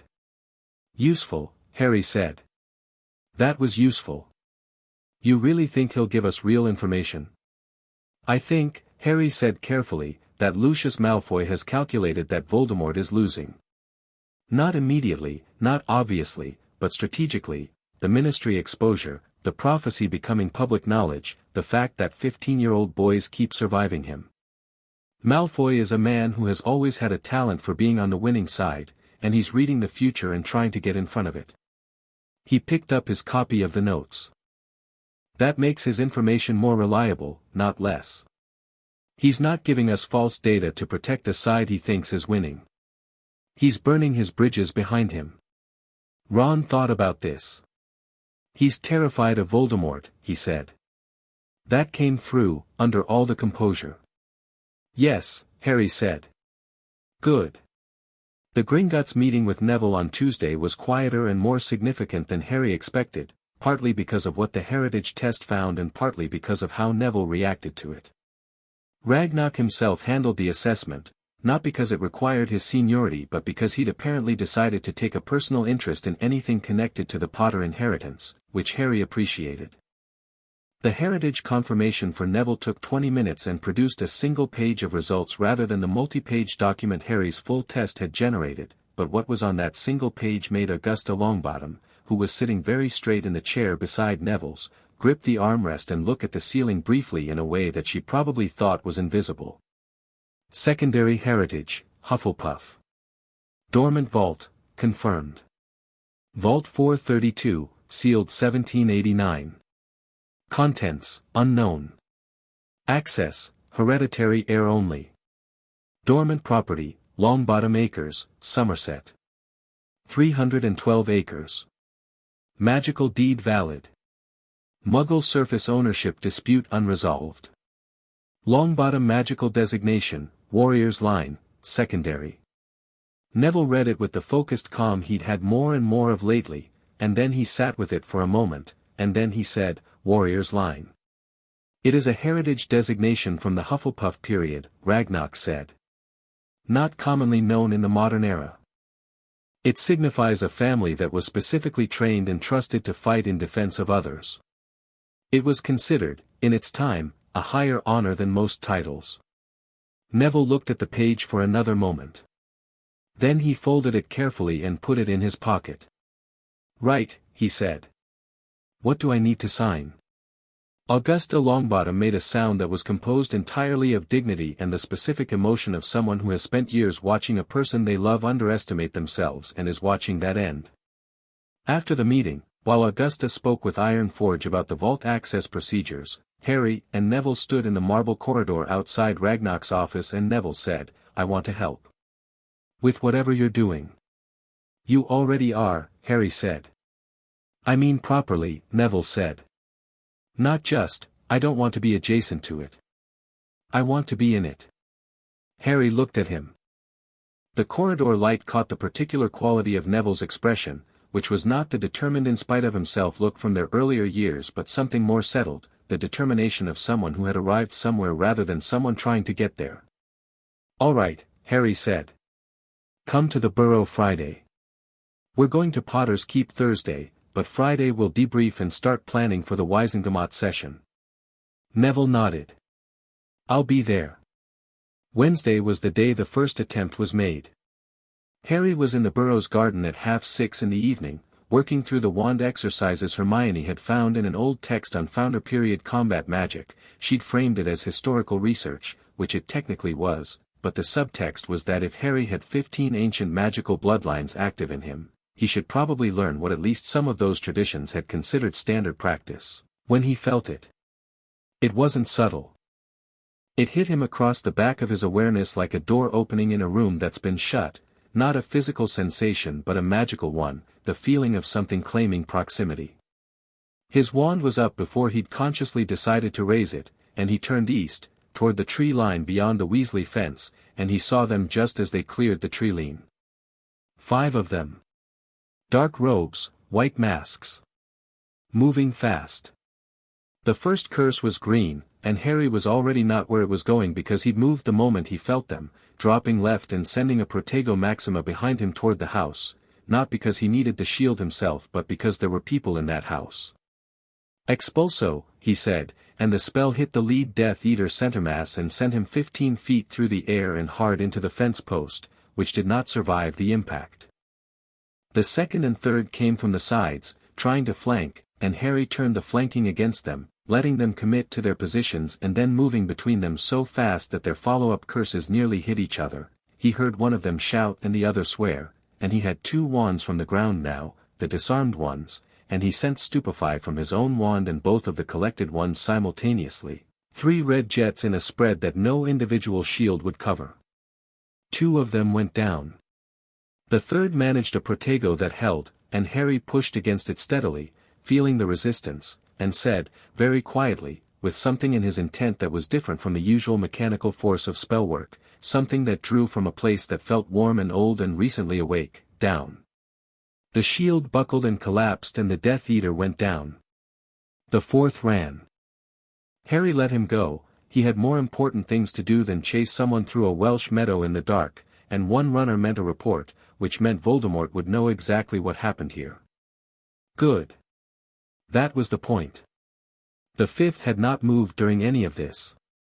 He stood at the edge of the tree line and watched it all happen, and when it was over and Harry turned to him, the man put his hands up, not in surrender exactly, more in the gesture of someone who has seen something and is choosing to acknowledge what he's seen.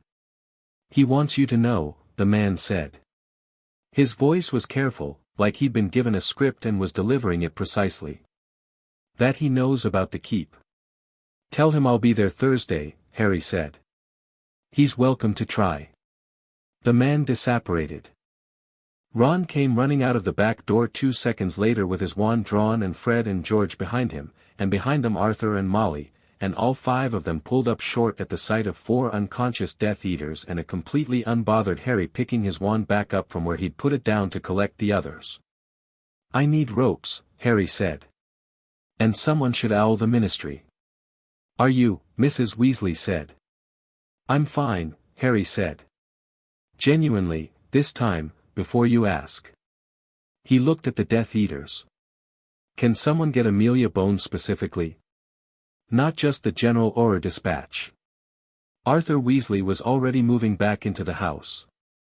Ron looked at the scene, the fence post, the scorch marks in the grass, the 4 prone figures, and then at Harry. "All 5 of them," he said. "One ran," Harry said. By design. Ron processed this. You let him run to send a message. To confirm a message, Harry said. Voldemort already knows I'm not afraid of him. I just made sure his people have seen it firsthand. He looked at the tree. He sent a message, I know about the keep. I sent one back, come and find out what that means. He paused. The keep is where this has been going from the start. I'd rather choose the ground than be ambushed on it. And you're not, Ron started again. You're not worried? Harry thought about it honestly for a moment, checking himself, because it was the kind of question that deserved a real answer rather than a performance of confidence. The warm presence at the back of his awareness, the 15 bloodlines, waking fully now, 3 days after the confirmation, was there and solid, like standing with your back against a wall that goes very deep. He wasn't unafraid in the sense of being unaware of the danger. He was unafraid in the sense of having taken the full measure of it and found that the measure worked in his direction.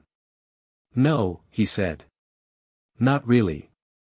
Ron held his gaze for a moment and then nodded, once, with the expression of someone who has decided that someone else's confidence is earned rather than performed. All right, Ron said. I'll get the ropes. Amelia Bones arrived 20 minutes later with 2 oars, and she looked at the scene with eyes that did a rapid and comprehensive assessment before she'd said a word. She spoke to Harry privately for a moment, away from the others, while the oars managed the prisoners. He sent them here deliberately, she said. Not a question. Yes. Low-quality operatives, 5 of them, in the middle of a populated area where I was highly likely to survive and they were likely to be captured. Harry watched the oars work. It was a demonstration, not an assassination attempt. He wanted to see what I'd do with them. What did you do with them? I sent one back. Bones looked at him. With what message? Come to Potter's Keep Thursday, Harry said. I told them I'd be there. Her expression did several things in quick succession, the last of which was a very controlled version of someone thinking that is absolutely insane and then but it might work. You're using the keep as ground of your choosing. He was going to come to it eventually. The message through the last man told me he knows about it, he's probably had someone watching it. I'd rather meet him on terms I've set than on terms I haven't. The Oracle, I'm not asking for an escort, Harry said. That's not how this needs to go. But I would appreciate it if you ensured these 4 get properly processed and held. I don't want them back on the street before Thursday. I'll handle it personally, Bones said. She paused. Potter. What happened here tonight, 4 Death Eaters, all down, 1 escaped, no harm to civilians, no property damage beyond a fence post, that's going to be in the Prophet tomorrow. I know, Harry said. It will change how people see you. Good, Harry said. That's the point. Bones studied him for a long moment, and something in her face settled into a different kind of assessment, the kind that comes after you've watched someone under pressure and the data has confirmed the theory. Thursday, she said. Thursday, Harry agreed. She left with the oars and the prisoners, and Harry went back inside to find Hermione already at the table with a copy of Mystical Architecture of Northern England open to the section on Potter's Keep, going through the ward maps with a precision that said she'd been planning this for days and wasn't going to let a Death Eater attack revise the schedule. Thursday still works, she said, without looking up. The waxing moon timing is important for the primary seals, but I've found a way to sequence the dissolution that should actually be faster than I initially thought, about 12 minutes rather than 20, if we approach from the northwest. Harry sat down across from her. You heard all of that. I heard the fight, she said. I stayed inside because your Protego Maxima covered the house and I trusted you to handle the garden, which you clearly did. She turned a page. I also heard the conversation with Bones. She looked up. You're certain about Thursday? He knows about the keep, Harry said. Which means he knows it's mine, which means he's going to try to take it or destroy it to demonstrate that my inheritance is vulnerable. If I'm already there when he comes to you on your ground, Hermione said. Rather than us trying to defend a property we haven't even seen yet from an attack we can't predict the timing of. She was quiet for a moment. It's sound strategy. I don't love it. You don't have to love it, Harry said. Do you trust it? She looked at the ward map for a moment.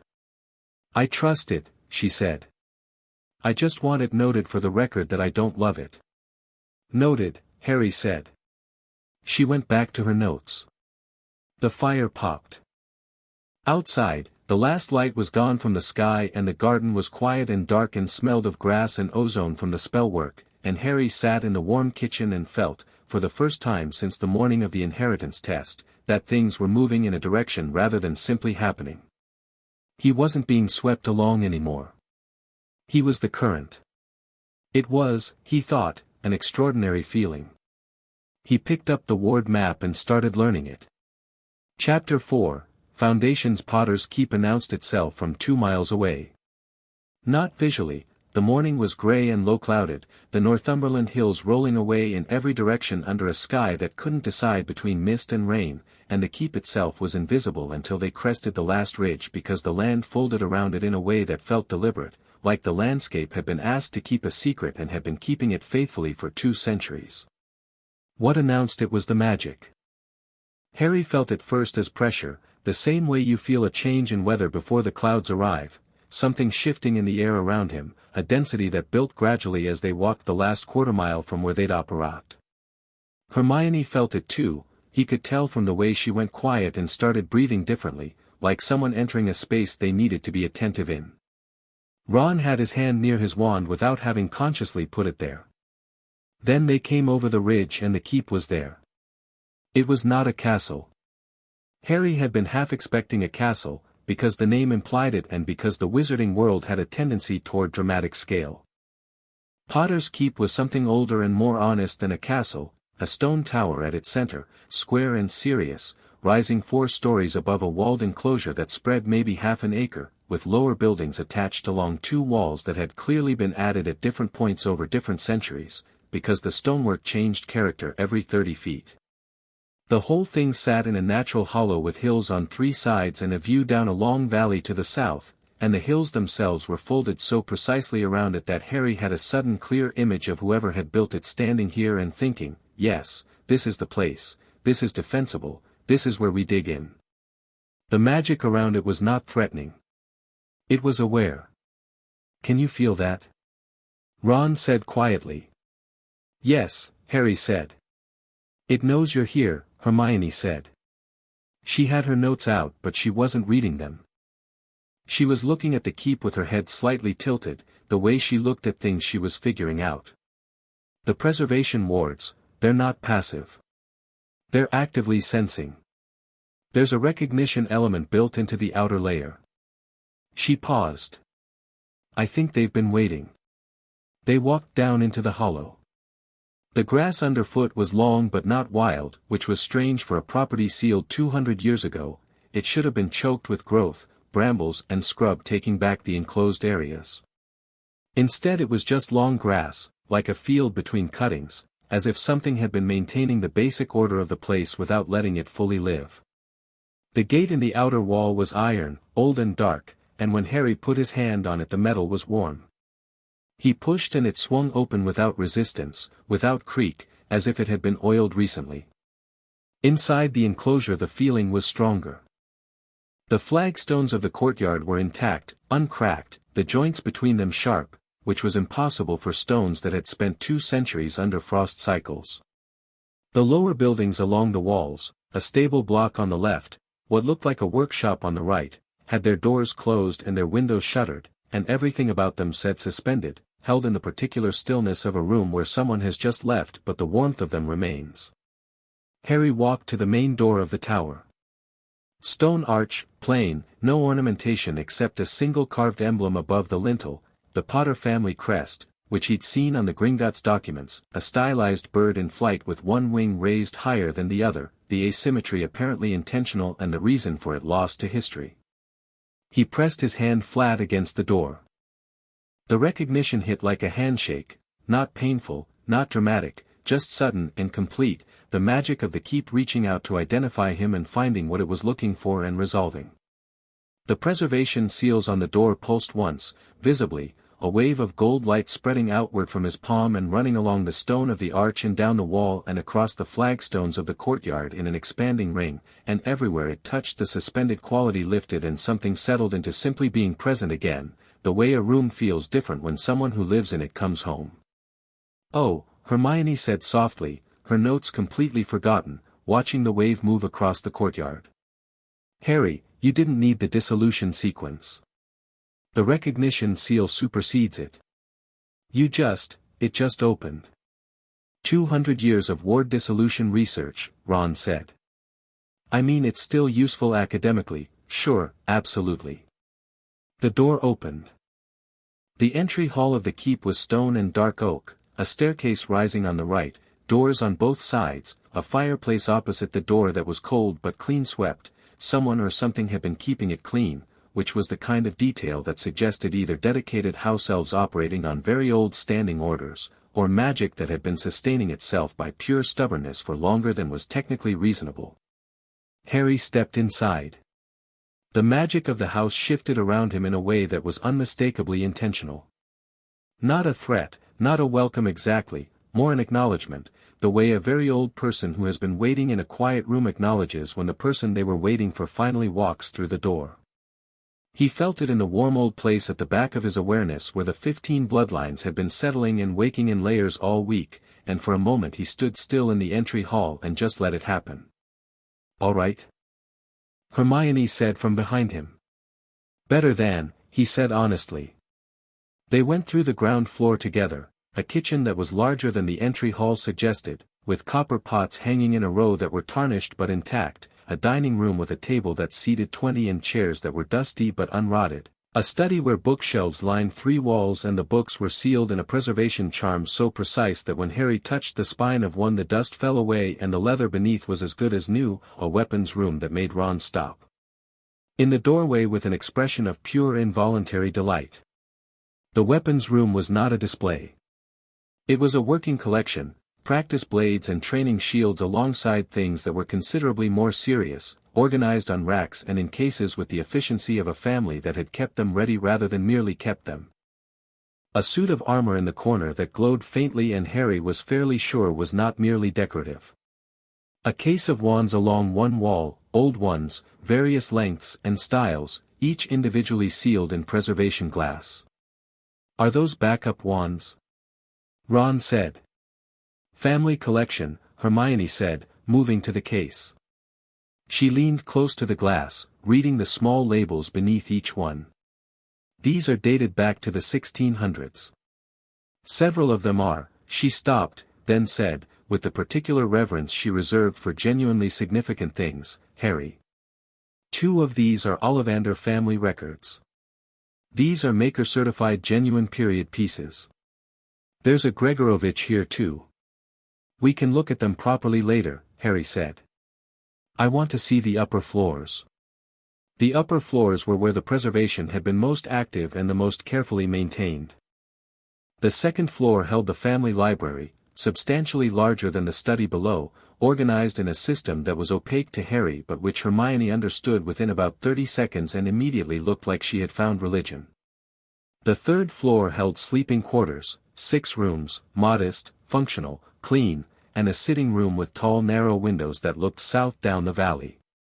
The fourth floor, the top of the tower, was a single room. Harry knew it was significant before he reached the door because the magic was thicker up here, the same way heat is thicker closer to a fire. The door was heavier than the others, and when he pushed it open the room beyond was circular, the full diameter of the tower, with windows on all 4 compass points and a floor of very dark stone, darker than the walls, that Harry looked at for a moment before he understood what he was seeing. It was a ritual floor. The dark color was not staining or age, it was embedded work, runes and lines and a complex geometric pattern that covered the entire floor in a design that looked random until you let your eyes go slightly unfocused and then revealed its structure, concentric and precise, centered on a single point exactly in the middle of the room. "Merlin," Ron said, from the doorway. "Possibly literally," Hermione said, stepping in carefully and crouching to look at the nearest rune set. This floor pattern, it's pre-Hogwarts notation. This is older than the Founders period. She looked up at Harry. This is a heritage anchor. The entire keep is built around this room. All the preservation wards, the recognition seals, the family magic, it's all rooted here. Harry walked to the center of the room and stood on the central point. The warmth at the back of his awareness stopped being background. It moved through him all at once, not painfully, not dramatically in the way of lightning or theatrics, but completely, like a river finding the sea, like something that has been separately flowing for a very long time reaching the place it was always moving toward. Every bloodline, every house, every ancient thread of inheritance that Ragnarok's ritual had confirmed came fully awake, and for a moment Harry stood in the center of the floor and felt what it was to have 12 centuries of magical tradition recognize its heir. He was still himself. That was the thing he would remember afterward. When he tried to find words for it, it didn't change him or replace anything. It was more like the experience of standing in very clear water and suddenly seeing the bottom, and realizing the water had been that deep the entire time. He breathed out slowly. "Okay," he said quietly. "Now I understand what Ragnarok meant." Hermione was watching him with very careful attention. "The recognition event," she said. "Yes." He looked at his hands. Nothing visibly different. "It doesn't show, does it?" "Not externally," she said. "Though," she paused, measuring something she was probably seeing in the way he stood or the way the room was reacting, minor things. "The runes on the floor are lit. All of them. Simultaneously. That's not in any account I've read of a recognition event." Ron looked at the floor. The runes were, indeed, glowing, a deep and steady amber, every one of them, the complex pattern fully illuminated and visible now in a way it hadn't been a minute ago. The room felt warmer. "Is it supposed to do that?" Ron said. "Apparently," Harry said. "They spent 4 hours in the keep." Hermione catalogued. She had brought 3 rolls of fresh parchment specifically for this purpose, and she moved through the building with systematic thoroughness, noting everything, the ward structures she could identify, the contents of rooms, the books she found most immediately significant. Ron worked with Harry on the practical assessment, exits and sight lines, the defensibility of the enclosure, where the natural approaches were and where cover existed and where it didn't.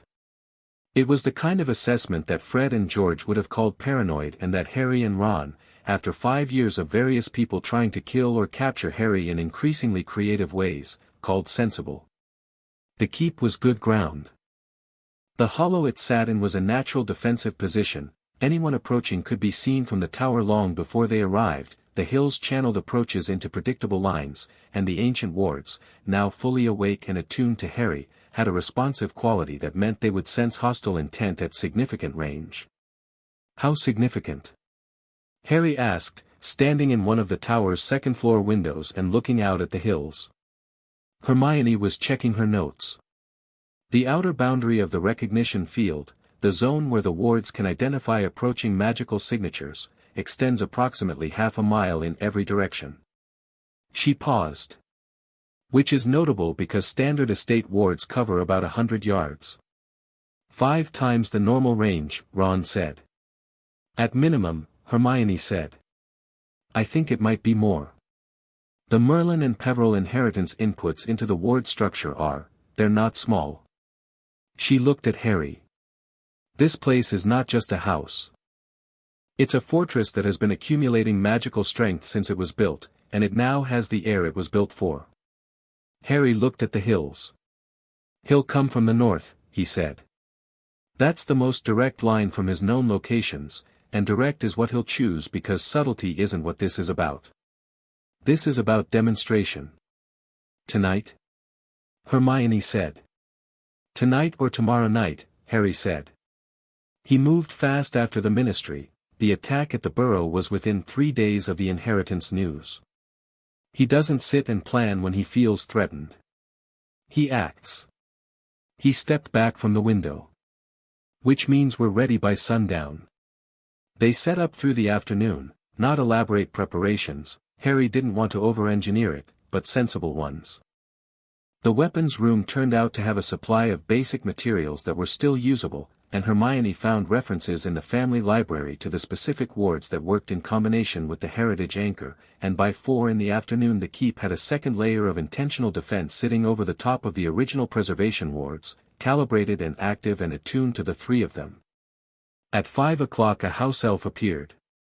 It arrived without warning, simply being there between one moment and the next, in the middle of the kitchen where Harry was eating the sandwiches Mrs. Weasley had pressed on them before they left that morning. It was small, as house elves went, with very large eyes and ears that were slightly translucent in the kitchen light, and it was wearing a cloth embroidered with what Harry recognized as the Potter crest. It looked at Harry with the particular expression of a creature that has been waiting for something for a very long time and has just seen it walk through the door.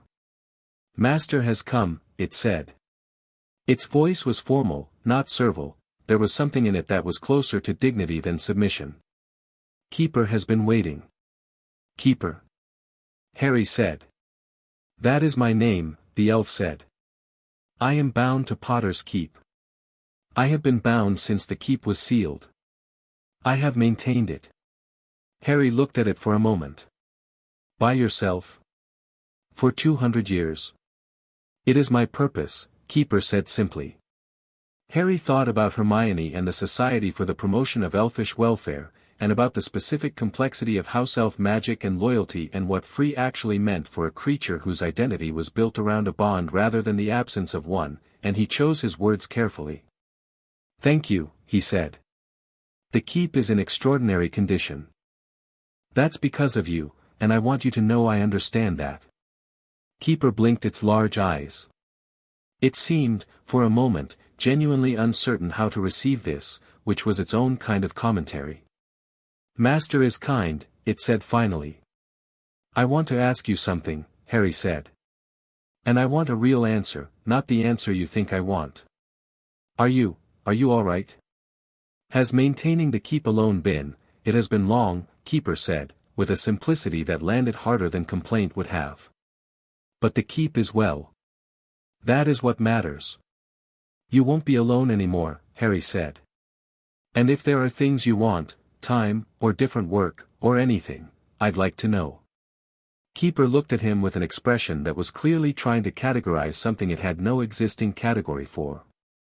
"Master is very different," it said, in the tone of an observation rather than a compliment, which Harry appreciated. "I've been told," he said. "Voldemort did not come that night. He came the second night, at 11:47, which Harry knew because the wards told him, not in words but in the particular shift of pressure across the half-mile boundary, a signature that was unmistakable in its weight and its wrongness, the kind of magical presence that cleared the air around it the way cold fronts do. Harry was awake. He'd slept 4 hours and woken at 10 with the full knowledge that it was tonight, and he'd sat in the ritual room at the top of the tower and waited, not anxiously, just, present. Attending. Ron and Hermione had woken themselves. They were both in the entry hall when he came down the tower stairs, Ron in the ready posture that Quidditch and 5 years of emergencies had built into him, and Hermione with her wand in one hand and a folded piece of parchment in the other, which was the most Hermione possible configuration for a dangerous confrontation. "The north approach," Harry said. "I know," Hermione said. "I felt it through the wards." "He's alone," Ron said. "No," Harry said. "But fewer than I expected. 8, maybe 10 signatures." He paused. "He came himself. That's the point, he came himself, he didn't send people." He opened the front door of the tower. The night was clear now, the earlier clouds gone, the stars very bright and the hills dark shapes against the sky. The moon was past its first quarter, bright enough to make the courtyard flagstones visible in silver and shadow. Harry walked to the gate in the outer wall and opened it and stood in the opening, and across the hollow, emerging from the northern approach, came Lord Voldemort. Harry had seen him at the Ministry. He'd seen him in his reborn form at the graveyard. But this was different, and the difference was this: then, Harry had been afraid. The fear had been real and reasonable and he'd fought through it. Now, standing in the gate of a keep that was alive with 200 years of heritage magic and 12 centuries of bloodline recognition, standing on ground that knew him, Harry was not afraid. Not in the managed way, not in the bravest face possible way. Simply not afraid. Voldemort stopped 20 feet from the gate. Behind him, slightly back and spread, were 7 Death Eaters. Harry counted, noted, filed away.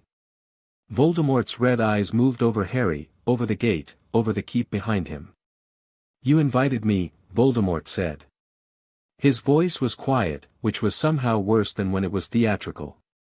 "Just a statement, delivered without flourish." "I told your messenger where I'd be," Harry said. "That's not quite an invitation. More of a heads up." Something in Voldemort's face shifted. Not anger, more like recalibration, the expression of someone who had built a model of another person and is finding the model requires adjustment. Harry had seen that expression on Malfoy. It sat differently on Voldemort. "You've grown comfortable with what you found," Voldemort said. "The inheritance?" Harry said. "Yes. Turns out I've always had it. I just didn't know." He looked at Voldemort steadily. "You know, we're technically related. Through the Peverell line. And the Gaunt inheritance. Which means the two of us arguing about who owns Britain is, well, it's a bit of a family dispute." A beat of silence. "You're using humor," Voldemort said. The tone suggested he was filing this under unexpected. "I'm genuinely a bit amused," Harry said. "Is that allowed?" 2 of the Death Eaters behind Voldemort shifted. Voldemort did not look at them. His eyes stayed on Harry. "I came to see what you've become," Voldemort said. "I know," Harry said. "Go ahead." Another pause, and in it Harry felt the pressure of legitimacy, subtle, the way Voldemort could be subtle when he chose, a gentle prod at the edges rather than the brutal invasion of a direct attempt.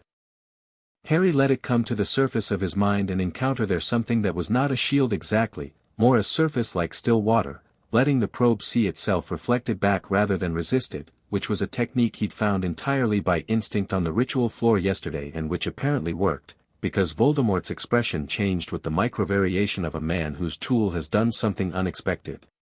"A clemency," Voldemort said, with what might have been faint interest. "Something like it," Harry said. "Snape taught you better than I gave him credit for." "Snape taught me badly," Harry said. "I figured the rest out myself." He paused. "On the floor upstairs.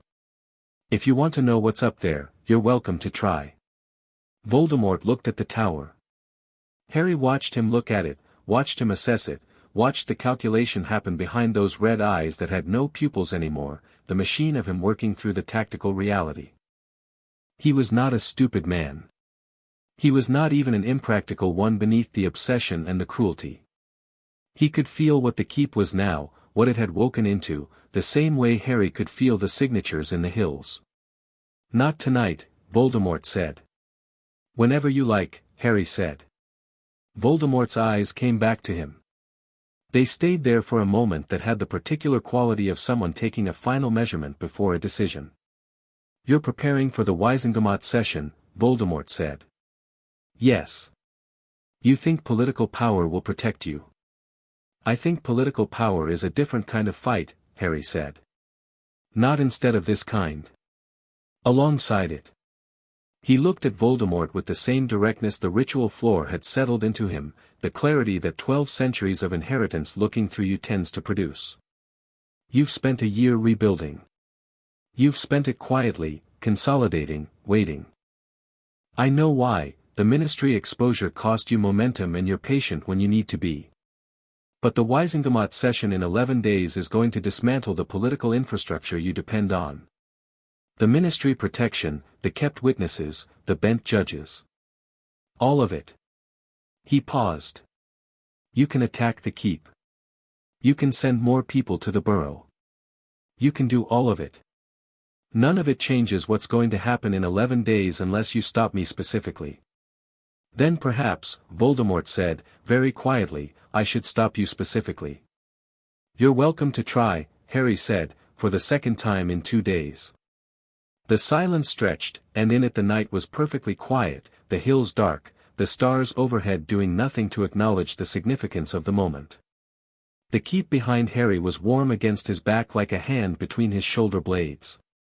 Voldemort turned and walked back toward the northern approach. The Death Eaters followed, disappearing into the dark in ones and twos. Ron was at Harry's shoulder before the last of them was gone. Hermione was on the other side. That was, Ron said. That was, I know, Harry said. He didn't attack, Hermione said, working through it. He came to assess and he left without attacking.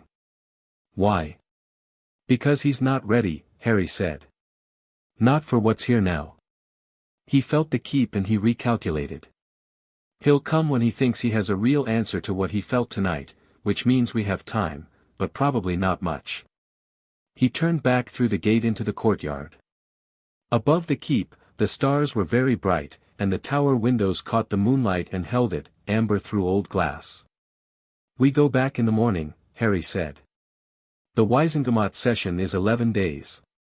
That's what matters now. And tonight? Ron said. Harry looked at the keep and then at his friends, at Ron whose expression had the particular quality of someone who had just watched his best friend talk to Voldemort from 10 feet away like it was a perfectly reasonable Tuesday, and at Hermione whose eyes were still bright with whatever she'd seen on the ritual floor yesterday and hadn't finished thinking about. Tonight, Harry said, we go back inside and Keeper makes us tea and we sleep, because Hermione has 11 days of legal preparation ahead of her and I need her functional. That is a practical consideration, Hermione said. The most important thing I've said all night, Harry agreed. They went inside. The gate swung shut behind them. The ward settled back to their deep-running attention, and the keep resumed its patient awareness, and in the hills the night was quiet and stayed that way until dawn. Friday at the Burrow was a different kind of charged.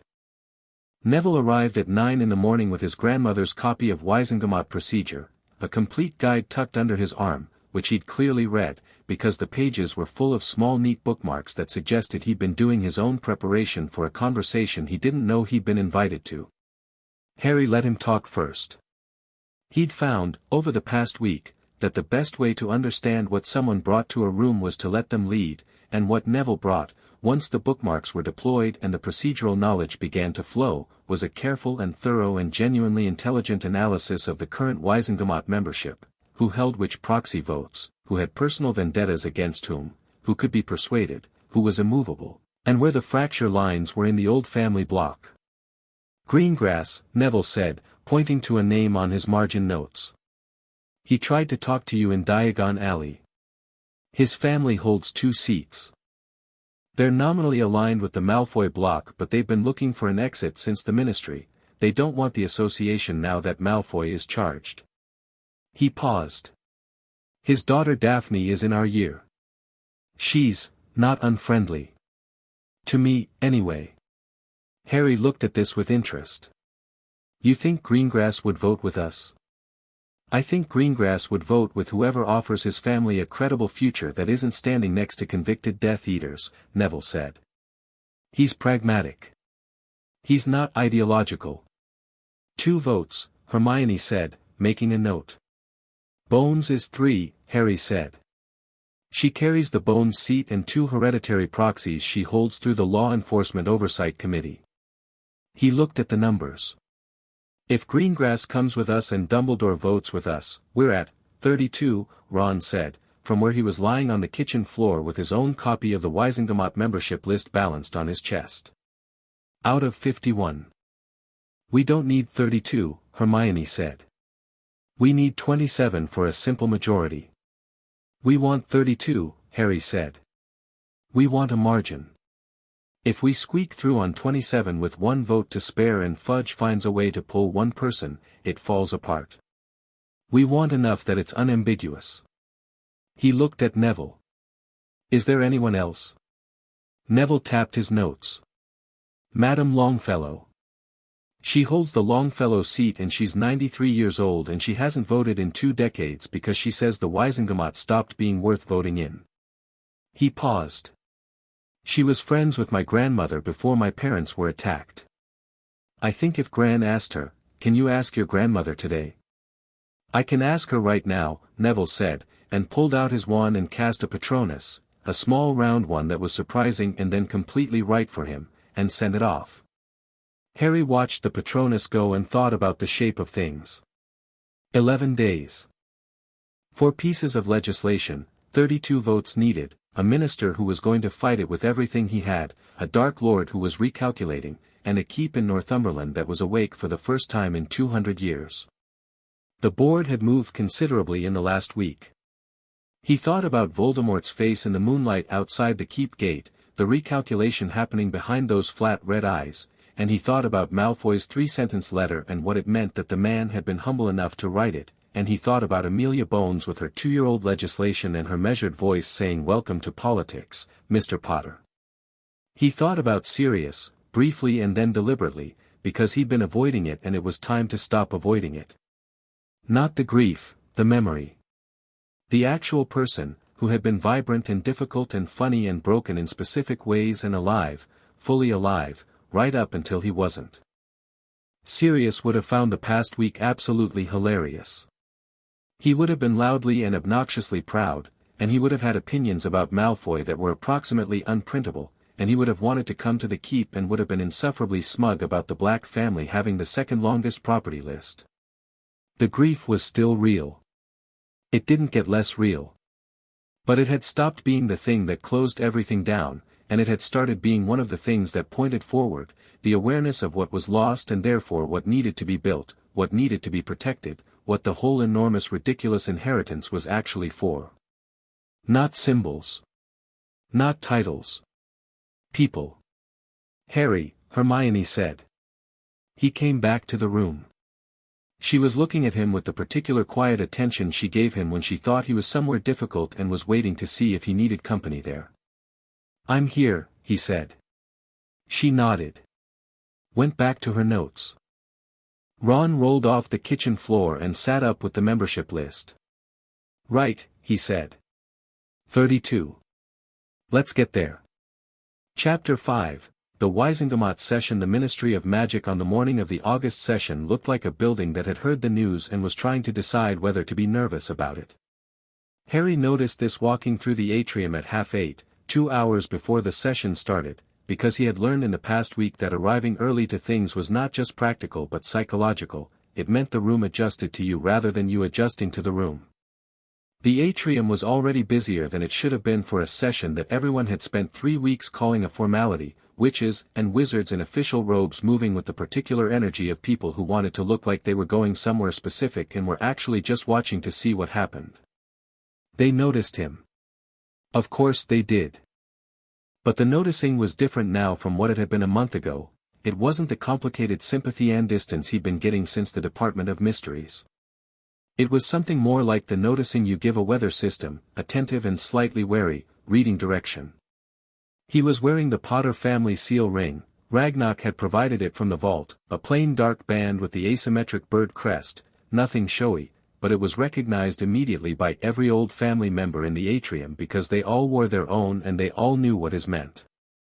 He'd also worn proper robes for the first time since the Yule Ball, because Hermione had pointed out, with characteristic practicality, that the Wisengamot chamber had a dress code and turning up in school clothes on the day you intended to restructure wizarding government was a self-inflicted distraction. She walked on his left, wearing robes she'd apparently owned for some time but never had occasion to use, dark and well-cut, with a leather satchel over one shoulder that contained, Harry knew, approximately 400 pages of annotated legislation, procedural notes, and contingency planning documents organized by color-coded tab. Ron was on his right, Neville just behind, and all 4 of them moved through the atrium with the focused ease of people who knew exactly where they were going. Several people tried to speak to Harry on the way to the lifts. He was polite, brief, and kept moving, which was a skill he'd apparently always had and had just never had much occasion to deploy at full efficiency. In the lift going down, Ron said, under his breath, "Fudge is already here." Dad saw his car arrive at 7. Good, Harry said. Umbridge too. Also good. Ron looked at him sideways. You're looking forward to this. Aren't you? Ron considered. A bit, yeah, he admitted. The Wisengamot chamber was at the ministry's lowest administrative level, a circular room with tiered seating around a central floor that was not quite as dramatic as the full court setup Harry had seen during his trial. Those trials used the full intimidation architecture, the chains, the darkness, the deliberate theater of power pressing down. The chamber for legislative sessions was more functional and somehow worse for it, because the functionality made it clear that this was the room where actual decisions were made, without pretense. The seats were arranged in concentric semicircles, each with a small placard indicating house or ministry appointment. Harry's 15 seats were distributed across 5 rows, their placards freshly updated. He could see from the door that someone had changed them overnight, the old holder names replaced with Potter, H.J., proxy on the occupied seats and Potter, H.J., vacant on the ones that had been empty before. All 15 were in his name now. All 15 were real. He walked in and found his primary seat, which was the Potter House seat in the second row, and settled into it with the ease of someone who had decided to treat this room as exactly what it was, a room with chairs, in which he had every right to be. People watched him sit down. Dumbledore arrived 4 minutes later, in deep purple, and caught Harry's eye across the chamber with an expression that was careful and, Harry gave him credit, genuinely open, none of the managed warmth, just an old man who had made real decisions that he knew Harry knew about and was choosing to show up rather than find an excuse not to. He sat in his chief warlock's seat at the head of the chamber and set his wand on the table and folded his hands and looked at the room like someone surveying a complex game board.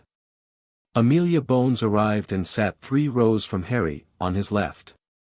She didn't look at him when she sat down. She set her satchel on the floor, removed her monocle, cleaned it, replaced it, and extracted a small stack of legislative folders that she placed on the desk in front of her with the precise alignment of someone who had done exactly this in her head several hundred times over 2 years and was finally doing it in physical reality. Cornelius Fudge arrived at 9:05 in lime green robes that were doing no favors to anyone, accompanied by Percy Weasley. Harry noticed Ron go very still for a moment beside him, a brief tightening of the jaw, and then a deliberate settling, and 3 ministry officials Harry didn't recognize by name but recognized by type, the kind who existed to make whoever employed them look surrounded by important activity. Fudge's eyes found Harry the moment he entered. The look lasted perhaps 2 seconds, and in those 2 seconds Harry could see the full architecture of Fudge's fear, not of Harry personally, but of what Harry represented, of the way the room had rearranged itself around Harry's presence before Fudge had even arrived. He looked at the 15 Potter placards and his color, already not good, went slightly worse. He sat down and began conferring urgently with Percy, who was nodding with the focused enthusiasm of someone who had convinced himself that the side he was on was obviously correct and was managing the anxiety of that conviction by generating more activity. Dolores Umbridge arrived last, which Harry suspected was deliberate. Arriving last to a formal session was a subtle dominance move, suggesting your time was more valuable than the session start time. She came in small and pink and profoundly unpleasant, her face wearing the smile that Harry associated with various memories he'd ranked in his personal catalogue of unpleasant experiences, and she sat next to Fudge and murmured something that made him nod. She looked at Harry. He looked back. Her smile didn't change, but something behind it recalibrated, the way Voldemort's had in the hills outside the keep, and Harry kept his expression simply neutral and present, and she looked away first. Dumbledore called the session to order at 9:30 precisely. The standard formalities took 20 minutes and Harry used all of them, reading faces and measuring the room, confirming what he and Neville and Hermione and Ron had mapped in the Burrow kitchen over the past week. Greengrass was in the 3rd row, large and watchful, his 2 seats filled with the slightly too casual body language of a man who had made a decision and was sitting on it. Madame Longfellow, who was indeed 93 and looked exactly that old in the specific way of people who have aged into a kind of compressed authority, had arrived in a mobility chair that somehow only added to her dignity. She had not voted in 2 decades and she had come today. That said something. The 4 routine items on the official agenda moved through quickly. Fudge clearly wanted to finish them and adjourn before anything else happened, and Harry could feel the pace of it, the slight urgency under the procedural language. He let it happen. Routine items were routine. The moment the last routine item was tabled, Fudge moved immediately to close the session. "If there are no further, point of order," Harry said. His voice in the chamber was not particularly loud. But it carried, the way voices carry in old stone spaces, and the 15 Potter placards were visible from every seat in the room, and the moment he spoke the entire chamber shifted its attention with the synchronized precision of something physical. Fudge looked at him. "Mr. Potter, this is not a school hearing, Mr. Minister," Dumbledore said, from the head of the room, with the mild authority of someone who has run procedural meetings for 60 years and can deploy that experience like a very quiet weapon. "Mr. Potter holds 15 valid Wisengamot seats and has the floor by right. The chair recognizes him." Fudge sat down. Slowly. He sat down the way a man sits down when he knows exactly what's coming and has decided the only remaining option is to see it through. Harry stood. He had spent 3 years dreading public speaking and had been made to do it anyway, the Triwizard Tournament, the DA, the trial, and something in this week had changed the relationship he had with rooms full of people watching him. Maybe it was the keep. Maybe it was the floor. "I have 4 items of business," he said. "I'll present them in order." He looked at Amelia Bones. She produced the first folder. He looked back at the room. The Ministerial Accountability Act. He laid out the legislation cleanly, without theater. Bones had written it well enough that it didn't need performance. The logic was clear, the mechanism was clean, the language was specific enough to be enforceable and general enough to be fair. He walked the chamber through the key provisions, the confidence vote mechanism, the petition threshold of 15 members, the timeline requirements, the appeals process. He quoted the sections that mattered and left the technical legal language for the printed copies that Bones's assistant was distributing through the rows. Fudge interrupted 4 times. Each time, Harry answered the objection directly and moved on without dwelling on it, which was more effective than arguing and considerably more unnerving for Fudge, who had clearly prepared for a fight and kept finding he was fighting air. The 5th interruption came from Umbridge, not Fudge. She rose with a smile and said, in the particular honeyed blade voice Harry remembered from every one of her lessons, "Mr. Potter, isn't this legislation rather transparently aimed at removing the current minister from office? And isn't it rather, shall we say, inappropriate for someone of your age and experience to be presenting?" "I'm 16, Harry said pleasantly. "And I hold 15 Wisengamot seats, which is more than anyone else in this room. Age is a number. Seats are votes." He paused. "Would you like to address the legislation itself? The text is on page 1 of the document in front of you." A sound went through the chamber that was not quite laughter but was in that neighborhood. Umbridge sat down. Her smile had not changed. Behind it, something was sharpening. The debate on the Ministerial Accountability Act ran 40 minutes. Harry spoke twice more, responded to 6 challenges from the Fudge block, and at one point had a brief exchange with a witch named Marchbanks, ancient, fierce, and the chair of the Wisengamot's Education Committee, who had a sharp technical objection about the petition threshold that was actually valid, and Harry acknowledged it as valid, and proposed a minor amendment on the spot that addressed it, and she looked at him with the expression of someone who had expected to find a banner and found instead an argument, and nodded. When the vote came, Harry called each of his 15 seats individually, which he was legally entitled to do and which served the purpose of making the weight of the vote visible and concrete rather than abstract. 15 separate eyes, each one landing in the chamber like a stone in still water. Dumbledore's 12 followed. Then Bones's 3. Then Greengrass's 2, which produced a visible ripple through the old family block. Then Madame Longfellow's 1, which made Augusta Longbottom, sitting in the public gallery above, press her lips together in something that was trying not to be a smile. The Ministerial Accountability Act passed 33 to 15. Fudge's face had gone the color of old putty.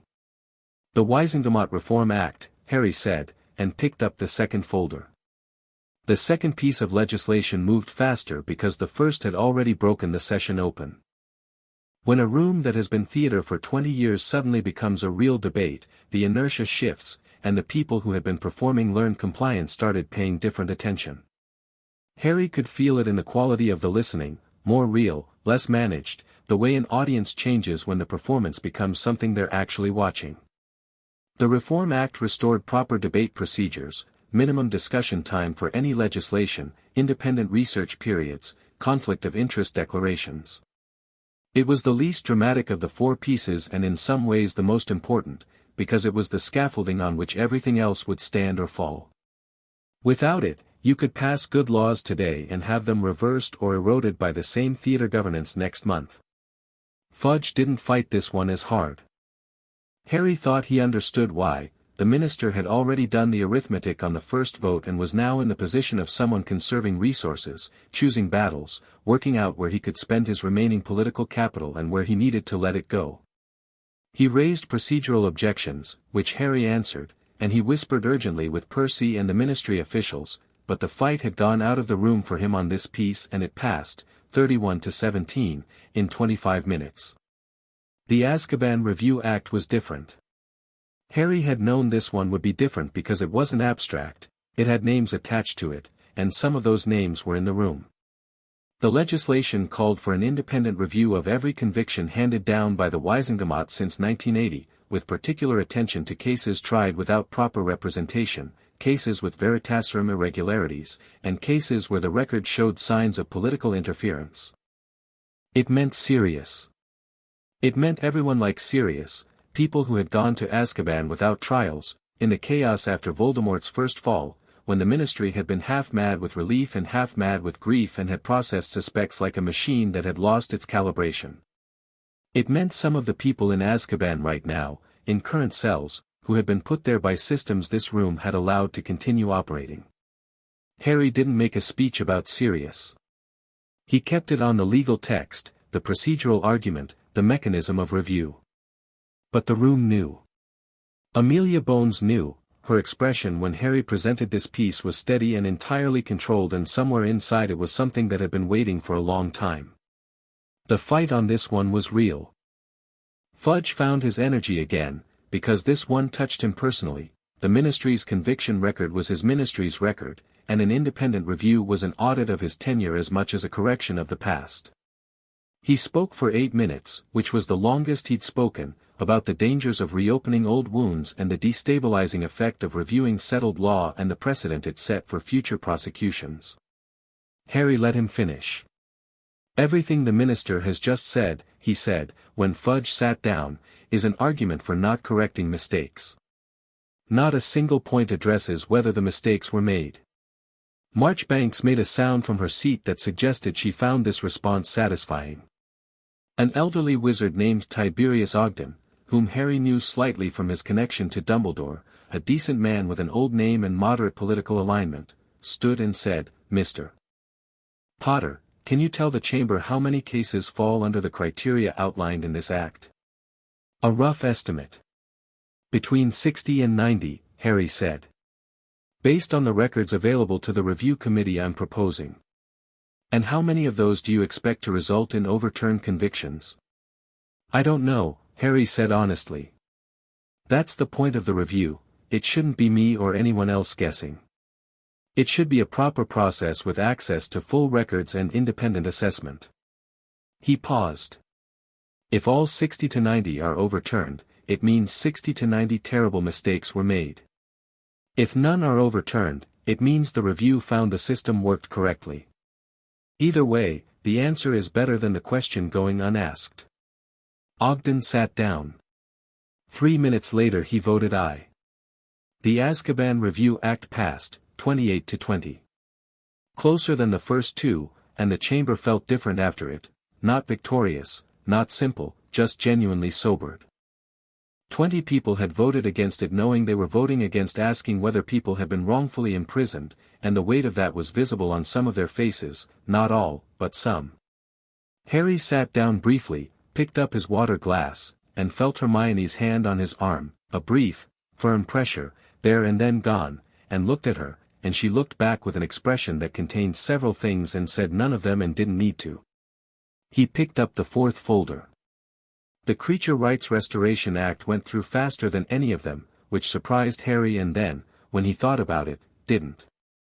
It was the act that reconnected werewolf employment protections. Remus Lupin would be able to hold a job, any job, without hiding what he was, without the monthly terror of discovery meaning immediate dismissal. It was the act that restored Centaur legal personhood and house elf basic protections. It was, of all four pieces, the one that cost the people in the room the least, because it didn't threaten their power directly, only their comfort with hierarchy. It passed 36-12. The 12 who voted against it Harry filed away in a separate mental list, not for immediate action but for future reference, because those 12 votes were a precise map of the people in this room who had voted against the legal personhood of other living things not out of political calculation but out of genuine belief that those things did not matter. That was useful information. Not the same kind of useful as Malfoy's intelligence on Death Eater networks, but the same category. Dumbledore called the vote count formal and moved to close the session, and Fudge stood up before the final procedural words were finished. This session, Fudge said, and his voice had the particular quality of a man who has decided that dignity is the only thing he has left and is going to use it, has acted in unprecedented fashion, passing 4 significant pieces of legislation in a single sitting without the standard notice period required by Section 14, Paragraph 3 of the Wisengamot procedure, Hermione said from Harry's left, without looking up from her notes, with the tone of someone who has been waiting for. Exactly this objection, specifically allows emergency session tabling by any member holding 5 or more proxy seats, which Mr. Potter invoked as part of the valid filing process 2 days ago. The notice period requirement is waived. The legislation is valid. A silence. Fudge looked at Hermione. She looked back with the polite implacable attention of someone who has read every relevant document and knows it. You have a, Fudge started. A very good researcher, Harry said. Yes. This will be challenged, it will be reviewed, Harry said. By the review process established by the legislation that just passed, which should give you some confidence in its fairness. Something passed across Fudge's face that was past anger, past calculation, arriving at the particular expression of a man who has run out of moves and knows it and is determining what he will do next. It was not a defeated expression, exactly. It was more dangerous than that, it was the expression of someone consolidating. He sat down without saying anything more. Umbridge had not spoken since Harry had redirected her question in the opening minutes, and she had not voted on any of the 4 pieces of legislation, which was interesting. Harry had noticed every non-vote. You could abstain for 2 reasons, because you didn't want to be counted on the losing side, or because you were planning something that required not having committed publicly to a position. Umbridge was not the kind of person who avoided losing sides out of embarrassment. She was the kind who avoided commitment when she was planning. He watched her from the corner of his eye as the chamber rose and the session formally ended, and she was watching him too, pink and small and very still. He needed to know what she was planning before she executed it. He filed this under urgent and moved to the next thing. The chamber emptied in the social reorganization that happens after any significant meeting, the quick private conversations, the hurried whispers, the visible choosing of who to speak to immediately and who to avoid. Harry stood at his seat for a moment and let people come to him rather than moving through the room, which turned out to be the right instinct because 3 people arrived within 2 minutes of the session ending. Tiberius Ogden came first, extended a hand, said, "Well done, Potter," with the brevity of a man who meant it and felt no need to elaborate, and left. Bertrand Greengrass came second, and this time Harry let him complete his sentence. He was warmer in person than his lobbying energy had suggested in Diagon Alley, mid-50s, watchful, with the particular social fluency of someone who had spent 3 decades being precisely what each room required and was currently recalibrating who that needed to be. "You'll find the Greengrass family a useful ally," Greengrass said, which was honest enough that Harry appreciated it. He wasn't pretending this was about principle, just about alignment. "Our interests and yours are compatible." "I'll take compatible," Harry said. "How are your daughters?" Greengrass blinked. Daphne and Astoria are well. Daphne is at Hogwarts, as you know. I know, Harry said. She's going to have an interesting year. Make sure she knows what's changed, she'll have more options than she might think, going into 6th year. He met Greengrass's eyes. If Draco Malfoy is doing something at the school this year, I'd like to know. Not to punish him, to help him, if I can. Her awareness might matter. Greengrass processed this. Malfoy is, I know what Malfoy is, Harry said. And I know what he's been asked to do. I'm asking you to pass information if it reaches you. A pause. I'll mention it to Daphne, Greengrass said carefully. He shook Harry's hand and left. The third person was not someone Harry had expected. Percy Weasley approached without fudge, which required a particular kind of individual decision-making that Percy had not previously demonstrated, and he stood in front of Harry with his hands at his sides and an expression that was composed and miserable in equal measure, and said, "Could I have a moment?" Harry looked at him for a long time, and Percy met it without the usual bluster or defensiveness. "Yes," Harry said. Ron had appeared at Harry's shoulder. He looked at Percy, and Percy looked at Ron, and something happened between them that was too complicated for Harry to read entirely, but which included the specific pain of brothers who have been on opposite sides of something real. Percy started, and then stopped, and then started differently. "I've been wrong," he said. It came out flat and precise, like a man reading a formal statement that is also completely sincere. "About the ministry, about fudge, I've watched what happened in this room today and I know what it means, and I know I've spent a year telling Mum and Dad and everyone that what's been happening here was fine." He paused. "It wasn't fine. I knew it wasn't fine, and I told myself it was because," he stopped again. "Because it was easier," Ron said, and his voice was not cruel, just accurate. "Yes," Percy said. "Because it was easier." Ron was quiet for a moment. Then he said, "Are you coming home?" Percy's composed expression did something very brief and very human. "If Mum will have me." "She's been keeping your room," Ron said, which was the most devastating possible response, landing with precision, and Percy closed his eyes briefly. Harry stepped back. This was not his conversation.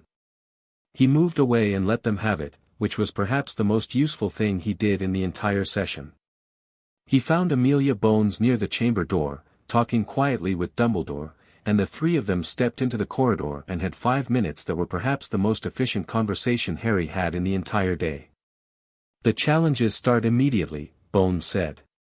"Fudge will attempt administrative delay on the Ministerial Accountability Act. He'll claim a procedural irregularity and request a suspension of effect pending review."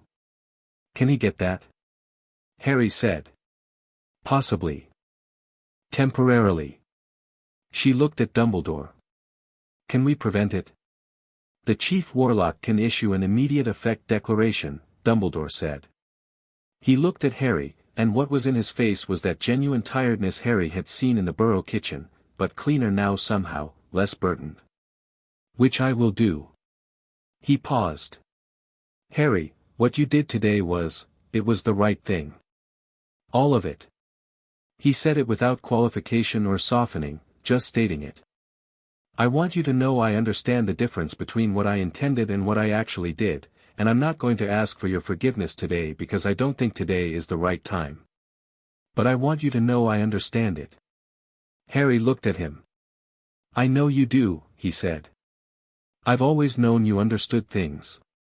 That's actually been part of the problem." He paused. "But we're moving, so, let's move." Dumbledore nodded once and went to issue his declaration. Bones watched him go. "You handled him better than anyone has in 40 years, she said. "I just told him the truth," Harry said. "Yes," Bones said. "Like I said." Harry was nearly at the lifts when Umbridge stepped out of a side corridor directly in front of him, so precisely timed that it had clearly been planned. She was alone, and her smile was the same as always, and in her hand was a piece of parchment she held out to him with the deliberate care of someone serving a formal document. "Mr. Potter," she said sweetly. "The Ministry of Magic, through the Office of Educational Standards, is hereby notifying you that given your minority status as a 16-year-old, the legality of your Wiesengemot proxy votes is subject to review under the Minors in Public Life Regulation Act of 1847, which, Clause 4 of that Act," Harry said, because Hermione had told him about this specific countermove 2 days ago and he had read the relevant clause 4 times, exempts hereditary magical heirs confirmed by Goblin law. Inheritance assessment from all minority restrictions on property, legal, and political capacity. The exemption is in the original text of the Act and has never been repealed.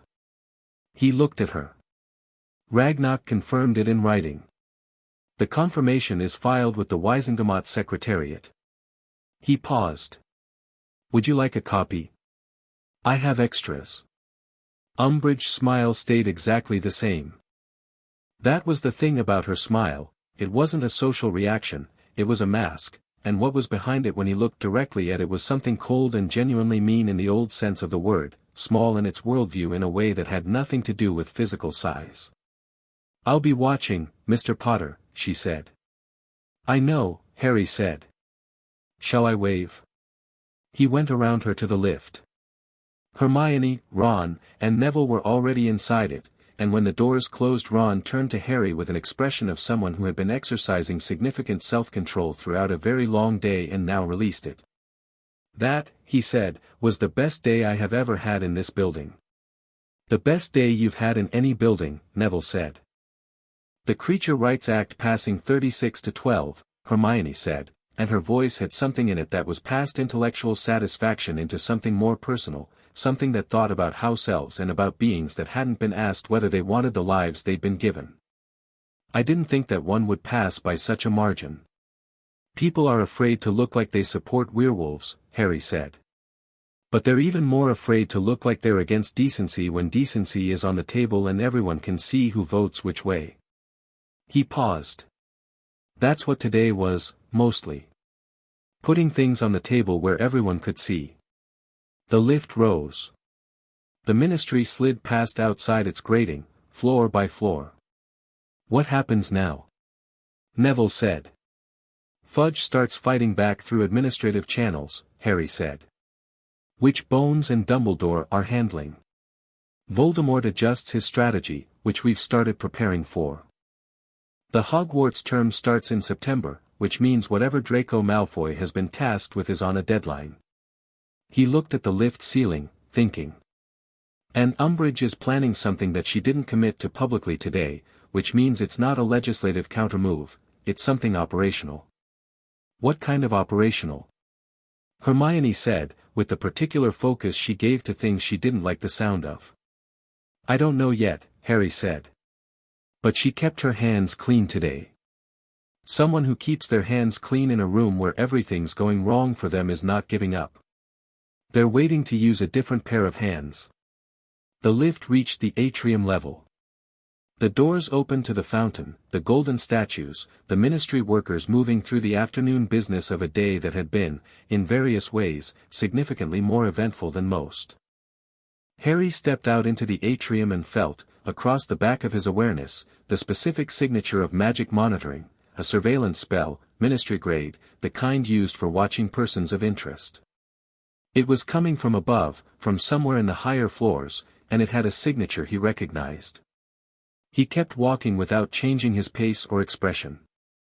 "Outside, in the summer afternoon," he said quietly to Hermione, "she has a monitoring spell on me. Inside the ministry.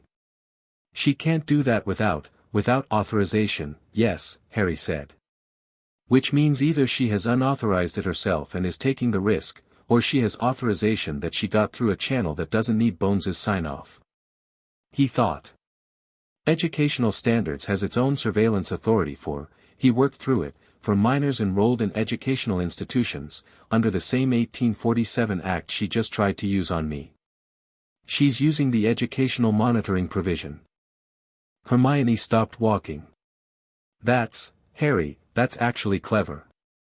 If she monitors you under educational authority, it doesn't go through law enforcement, it goes through the education office, which is still technically under Fudge's control, and it means she's building a case, Harry said. Not a legal one, she knows the votes are sound. Something else. Looking for something to use. He looked at the ministry entrance behind them, the cool stone and the gilded doors. She wants something to take to the press or to a sympathetic judge, something that makes me look irresponsible, or dangerous, or out of control. What are you going to do about it? Ron said. Harry thought about this for exactly the 3 seconds it took to walk to the apparition point. Nothing, he said. I'm going to keep being exactly what I am, which is not irresponsible or dangerous or out of control, and I'm going to let her watch and find nothing, and I'm going to wait until she has to act, because right now she's patient and patient people are less dangerous than impatient ones. He paused. And in the meantime I'm going to find out what she's actually looking for. How? Neville said. Draco Malfoy, Harry said. They looked at him. Voldemort's task for Draco is school-based, Harry said. Dumbledore said as much, obliquely, and Malfoy, Lucius, confirmed there's a task with a deadline. If the task is school-based and Umbridge wants something on me and she's keeping her hands clean, it's possible those two things are connected. He worked through it, standing on the pavement outside the ministry with the afternoon sun warming the back of his neck. If someone wanted to use Draco against me, use his proximity, his access, something happening at the school, Umbridge has the perfect cover. Educational Monitoring Authority. She can be in the school legitimately. She can't go back to Hogwarts, Hermione said firmly. She was removed, by Dumbledore. Informally. There's no formal ban. Harry looked at her. Is there a formal ban? Hermione's expression answered the question before she did. We need to write to Dumbledore tonight, Harry said. I'll draft it, Hermione said. And I need to meet with Lucius Malfoy again, Harry said. Sooner than scheduled. He said Draco's task has a deadline. I need to know what the task actually is. He looked back at the ministry one more time, its stone face giving nothing away. The session was over. 4 pieces of legislation were law. The power structure of Wizarding Britain had shifted in the course of a morning, genuinely and measurably shifted, in ways that would take months to fully understand and years to fully settle. It was a beginning. A real one, not the symbolic kind. Come on, he said. I want to see the keep before dark. They walked to the apparition point and one by one stepped out of London, and the ministry stood behind them in the afternoon, adjusting to its new shape, learning what it was now that someone had told it the truth about what it had been. Chapter 6. The field 3 days before term started, the letter from Lucius Malfoy arrived at 2 in the morning. Not by owl. By flew, direct to the keep's fireplace, which meant Malfoy had somehow obtained the keep's registered address from Gringotts or one of the property filings, and the fact that he'd sent it at 2 in the morning meant either his timing was deliberate or something had happened that didn't give him the luxury of waiting for a reasonable hour. Harry was awake.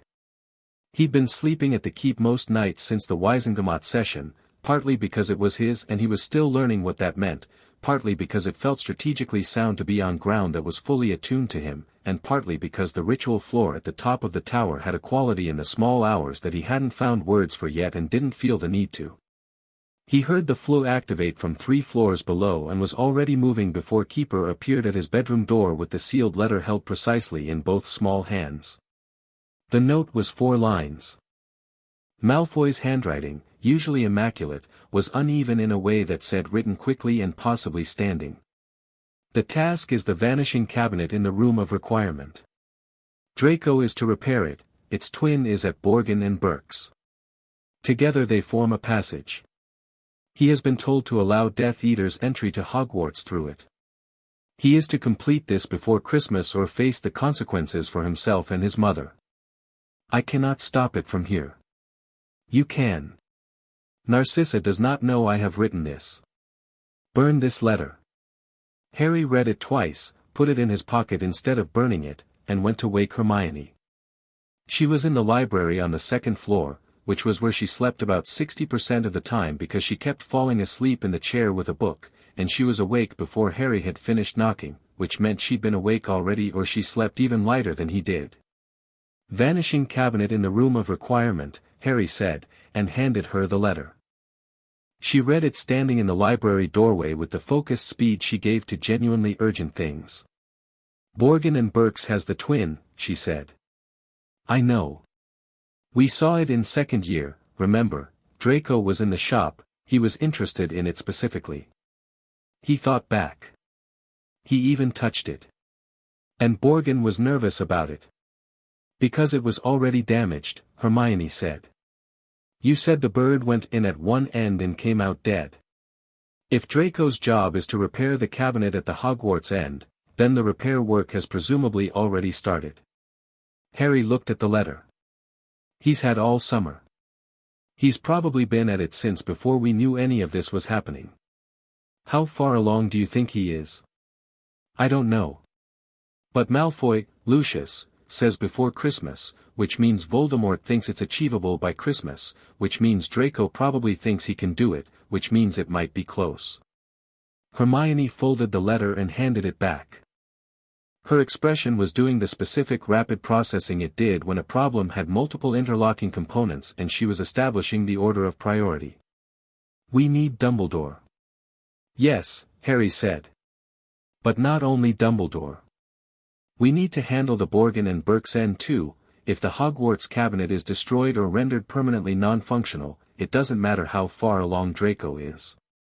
The passage doesn't work without both ends.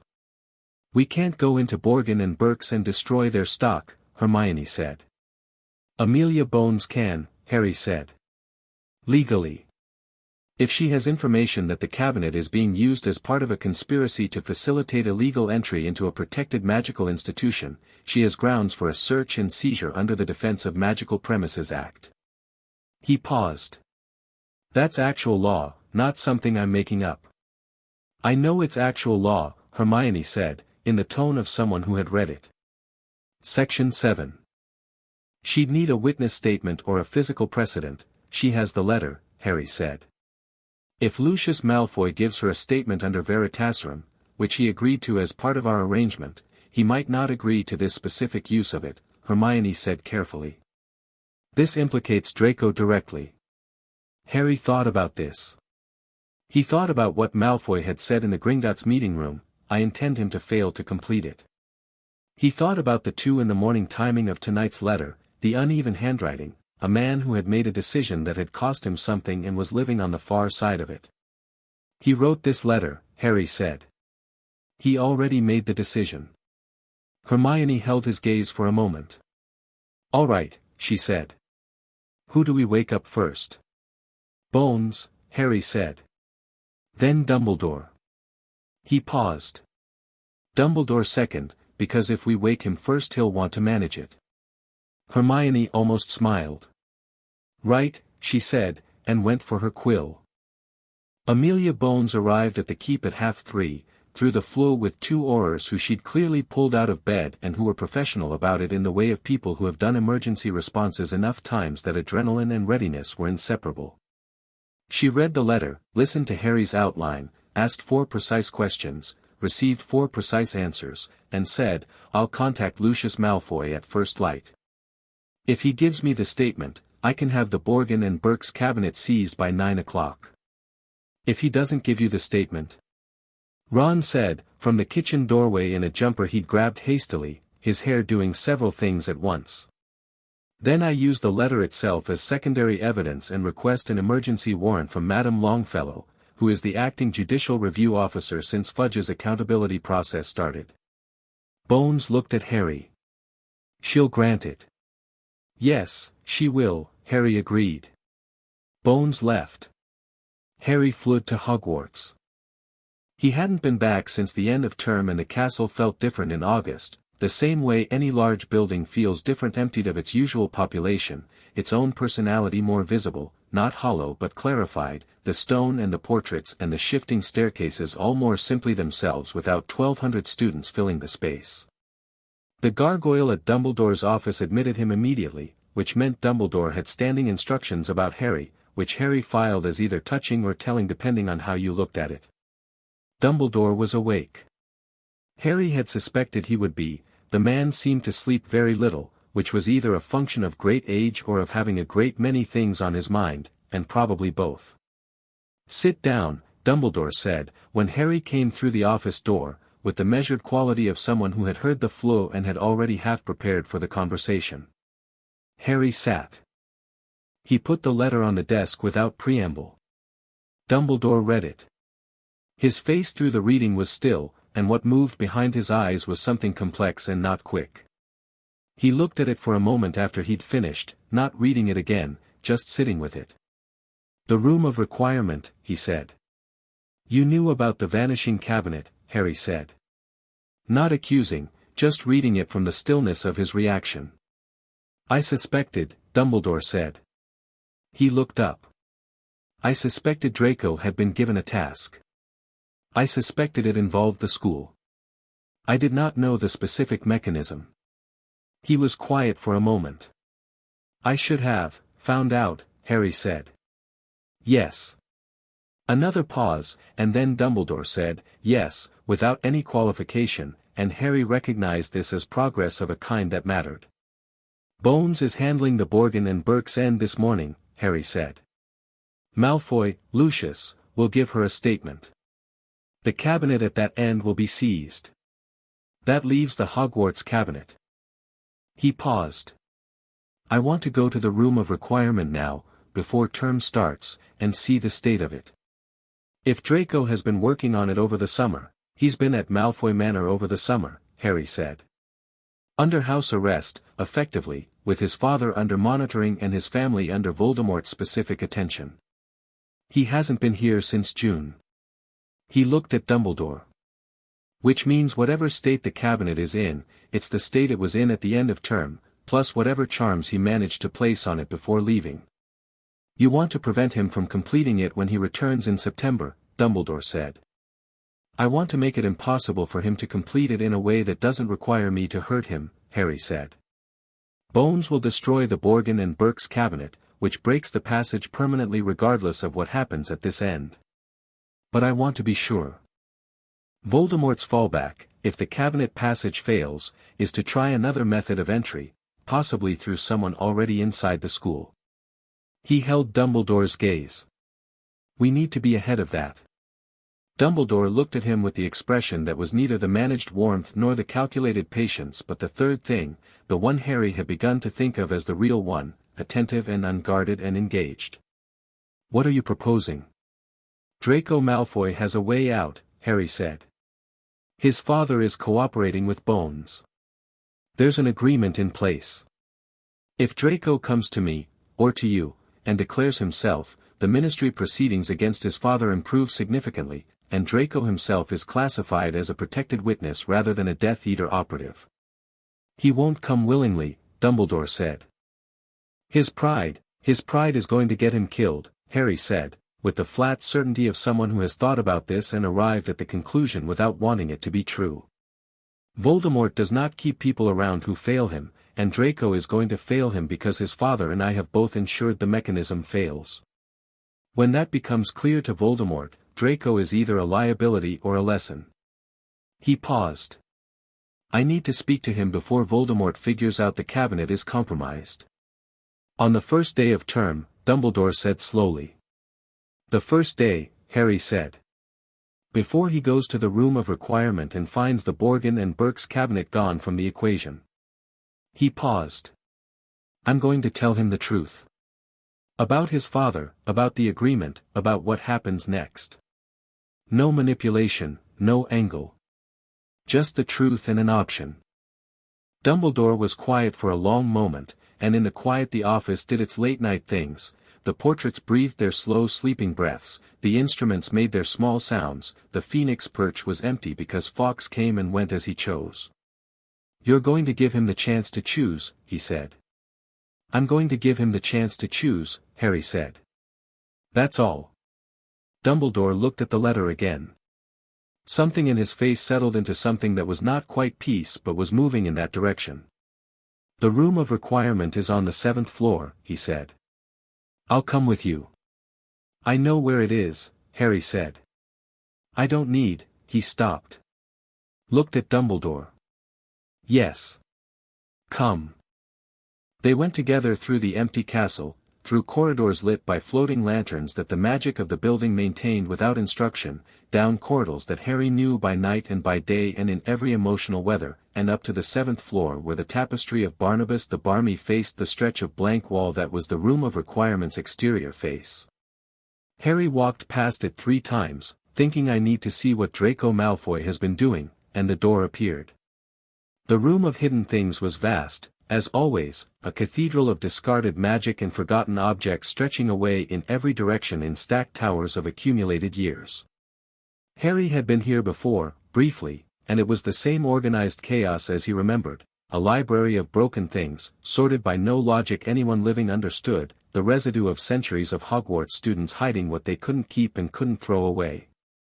He walked through it without difficulty, because the inheritance recognition that had settled into him fully on the ritual floor had, among its other effects, given him a sensitivity to magical objects and their histories that was useful in rooms like this one. He could feel the cabinet before he saw it, a dull wrongness, the magical dissonance of a broken thing that had been partially repaired, partially, and not correctly, the way a broken bone healed crooked tells you something's been tried and hasn't worked. It was behind a stack of old furniture, a large dark cabinet with one door that swung oddly. A dead bird was on the floor beside it, old, desiccated, from the end of last term probably, Draco's test subject. Dumbledore stood beside him and looked at it. He's been trying to repair the internal linking charm, Harry said, reading it the way you read a piece of work that's been partially done incorrectly. But the original damage is in the spatial calibration, not the charm work. He's been approaching it wrong. Could you repair it? Dumbledore said.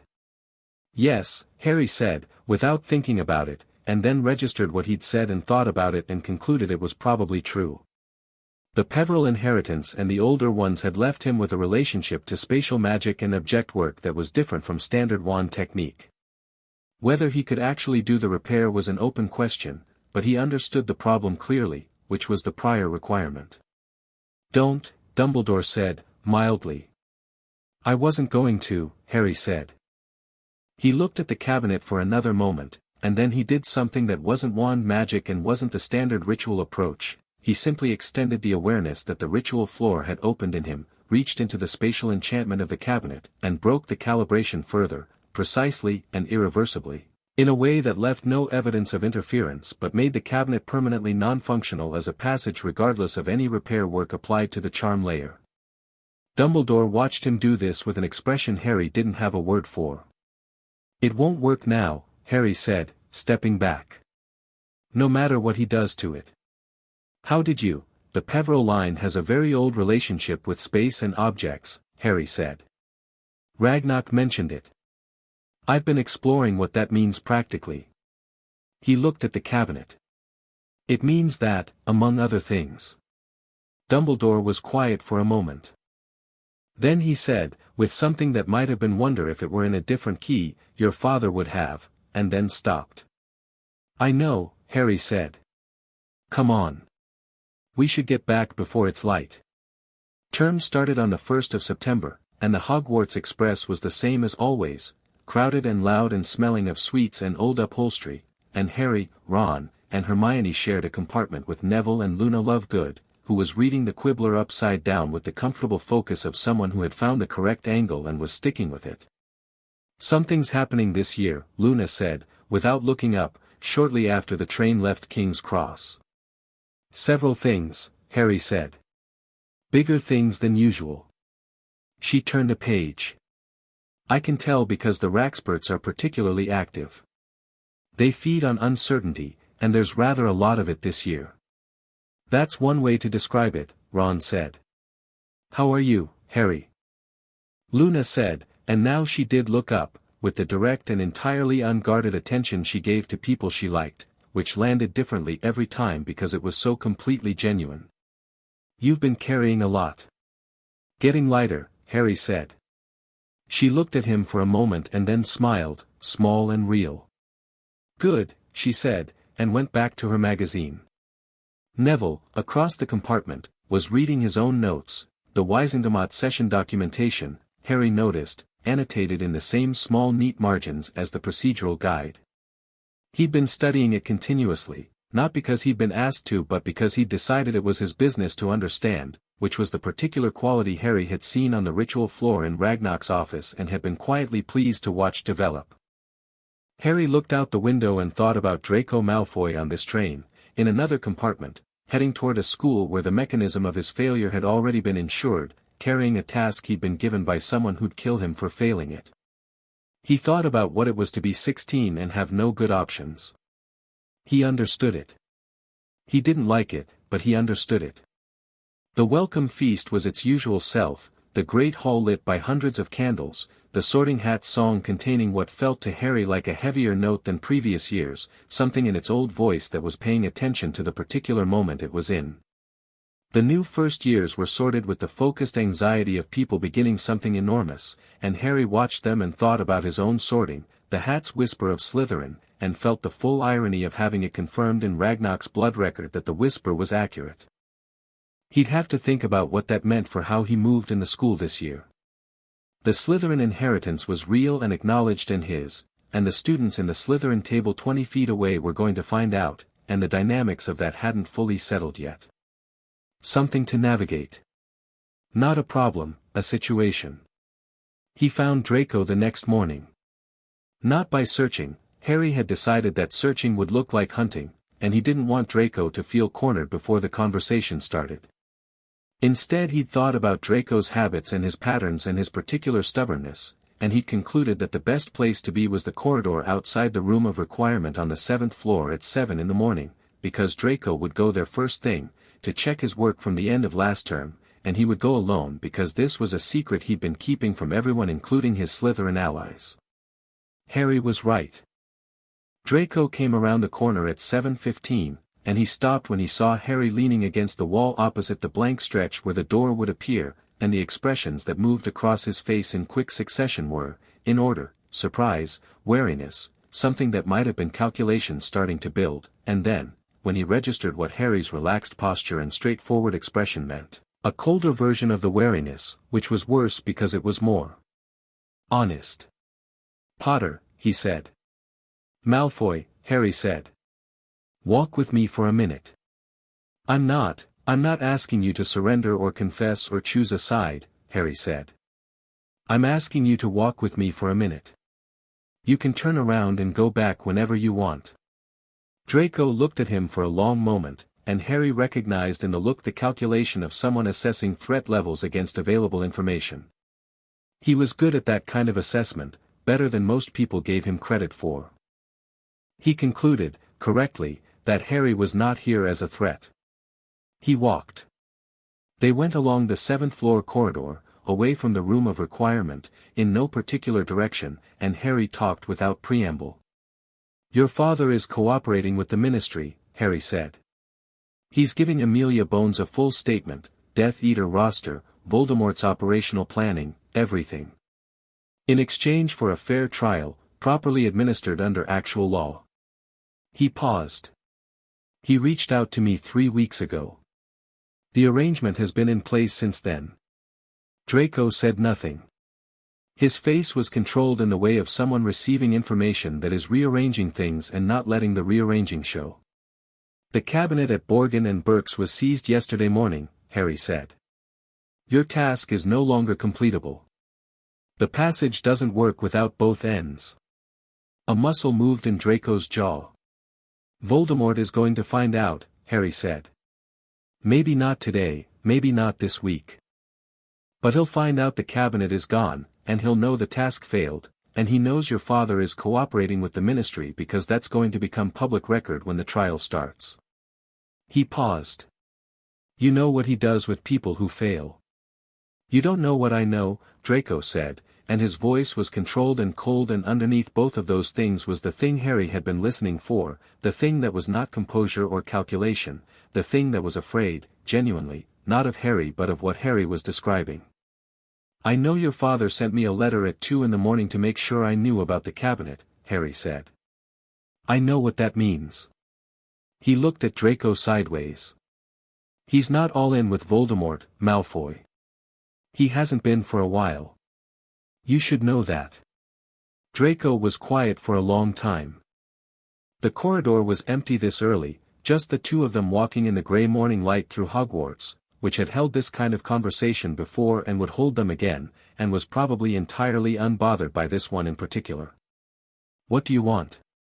Draco said finally. Nothing dramatic, Harry said. I want you to go to Dumbledore and declare yourself a protected witness. Not a defection, not publicly switching sides, not standing up in the Great Hall making speeches. Just a formal declaration that gives you legal status and takes you out of the direct threat line. He paused. Your mother stays safe either way, that was part of what your father negotiated. Narcissa is not implicated in anything. She's protected. Draco stopped walking. Harry stopped beside him. They stood in the corridor and Draco looked at the stone floor and Harry let him look at it for as long as he needed, because this was not a moment for pressure. If I go to Dumbledore, Draco said, very quietly, Voldemort knows by the end of the day. He has people, Hogwarts has wards, Harry said. Real ones, and getting stronger. The castle's defenses have been reinforced since the summer. Not publicized, but done. He paused. Snape is a problem. I know that. Dumbledore knows it too, more than he's said publicly. But we're working on it. He held Draco's gaze. You have until Christmas, you said. Voldemort's timeline is until Christmas. That gives us time. Draco looked at him. The calculation had stopped and what was underneath it was a 16-year-old with a dark mark on his arm and a father who had written letters at 2 in the morning and a mother who was being used as leverage against him, and Harry saw all of it and didn't look away from it. I'm not your ally, Draco said. You don't have to be, Harry said. You just have to be alive. Everything else can be argued about later. Draco looked at the floor again. Then he said, with a hostility that was covering something more genuine, you think this is easy? No, Harry said. I think it's the hardest thing I've asked anyone to do this summer, and I've asked some difficult things.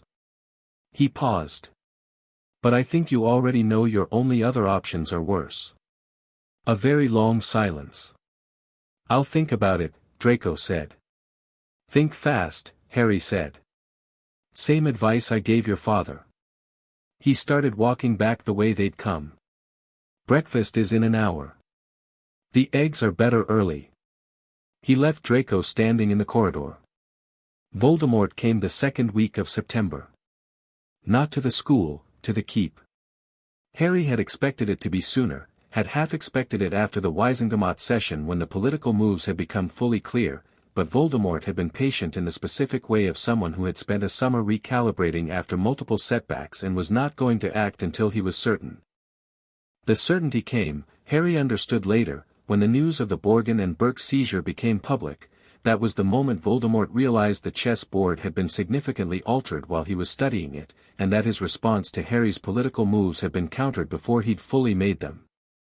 Harry was at the keep for the weekend because the term's start had given him permission to breathe slightly and the keep was where he did that, and he felt the ward boundary trip at 11 in the evening on a Saturday, and this time the signature on the other side of it was enormous. Not 8 or 10. 40, at least, and Voldemort at their center like a gravity well. He went to the top of the tower and stood on the ritual floor and felt the keep around him, fully alive, and thought clearly. He flew the order first, not to ask for backup, but to give them information. 40 Death Eaters at Potter's Keep, Northumberland, Voldemort leading.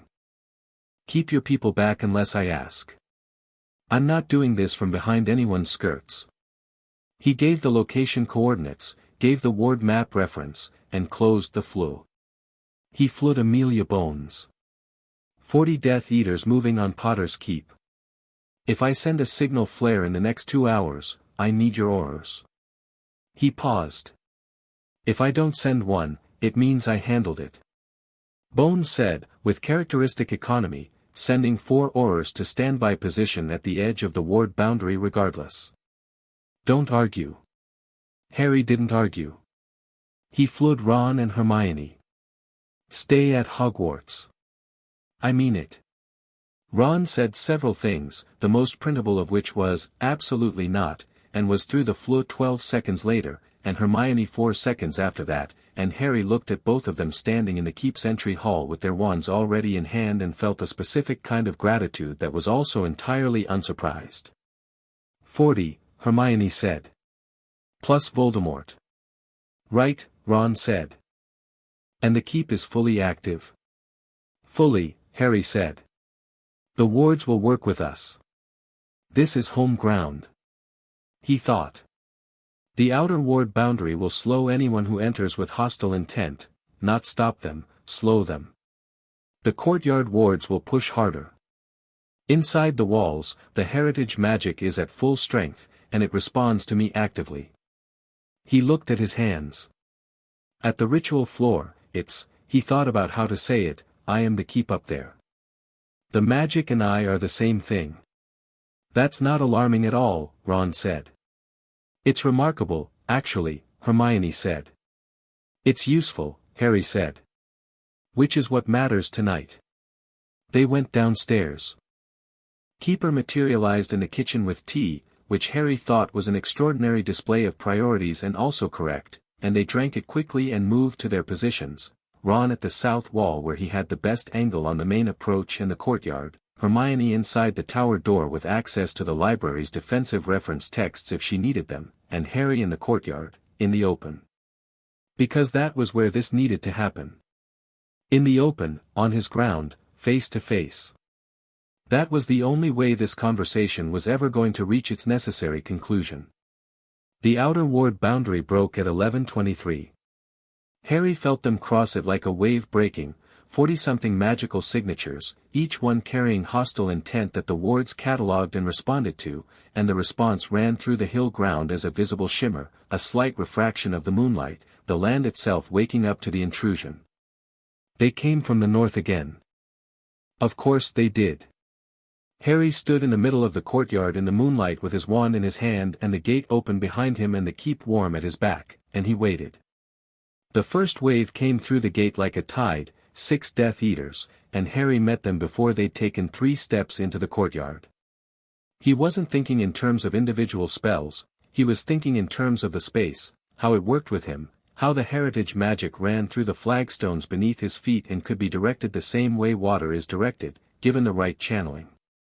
He moved through the 6 of them in approximately 12 seconds, not theatrically but efficiently, and the results were 6 people on the ground in various states of not being a problem anymore.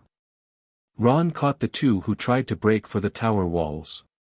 The second wave was larger, 10, and they came with more coordination, spread tactics, simultaneous curses from multiple angles. Harry registered all of it happening in the fraction of a second before it arrived and moved through it rather than against it, shield and counter and misdirection woven together, and he was aware somewhere at the back of his processing that what he was doing was not entirely the standard Hogwarts defense curriculum, it was older, drawing from something that had been woken up in the ritual floor and had been integrating itself into his practice for 3 weeks. It was the Gryffindor line's approach to combat, which was nothing like the bold charge mythology suggested, it was precise and economical and deeply clever, using the smallest amount of force that achieved the result rather than the largest. He put 8 of the 10 down and Hermione got the other 2 from the tower doorway with stupefies so accurate they didn't look difficult. Then Voldemort walked through the gate. He walked through it alone, which was a statement, the Death Eaters who remained fanning out to the walls and stopping at his unspoken instruction, and he stood in the courtyard and looked at Harry the same way he'd looked at him in the hills 6 weeks ago, the measuring look, the recalibration. Except tonight the calculation was different because tonight was different. Tonight Voldemort had come fully committed, with everything he currently had available, and the courtyard was full of his people who were no longer standing, and Harry was standing in the moonlight unbothered. You've been busy, Voldemort said. It's been a full summer, Harry said. The ministry votes. The cabinet. Lucius. He said the name the way you say the name of something that has disappointed you but which you expected to disappoint you, not surprised by it but noting it. "You've been methodical." "I learned from you, a bit," Harry said. "The patience. Taking things apart from underneath rather than kicking the front door." He paused.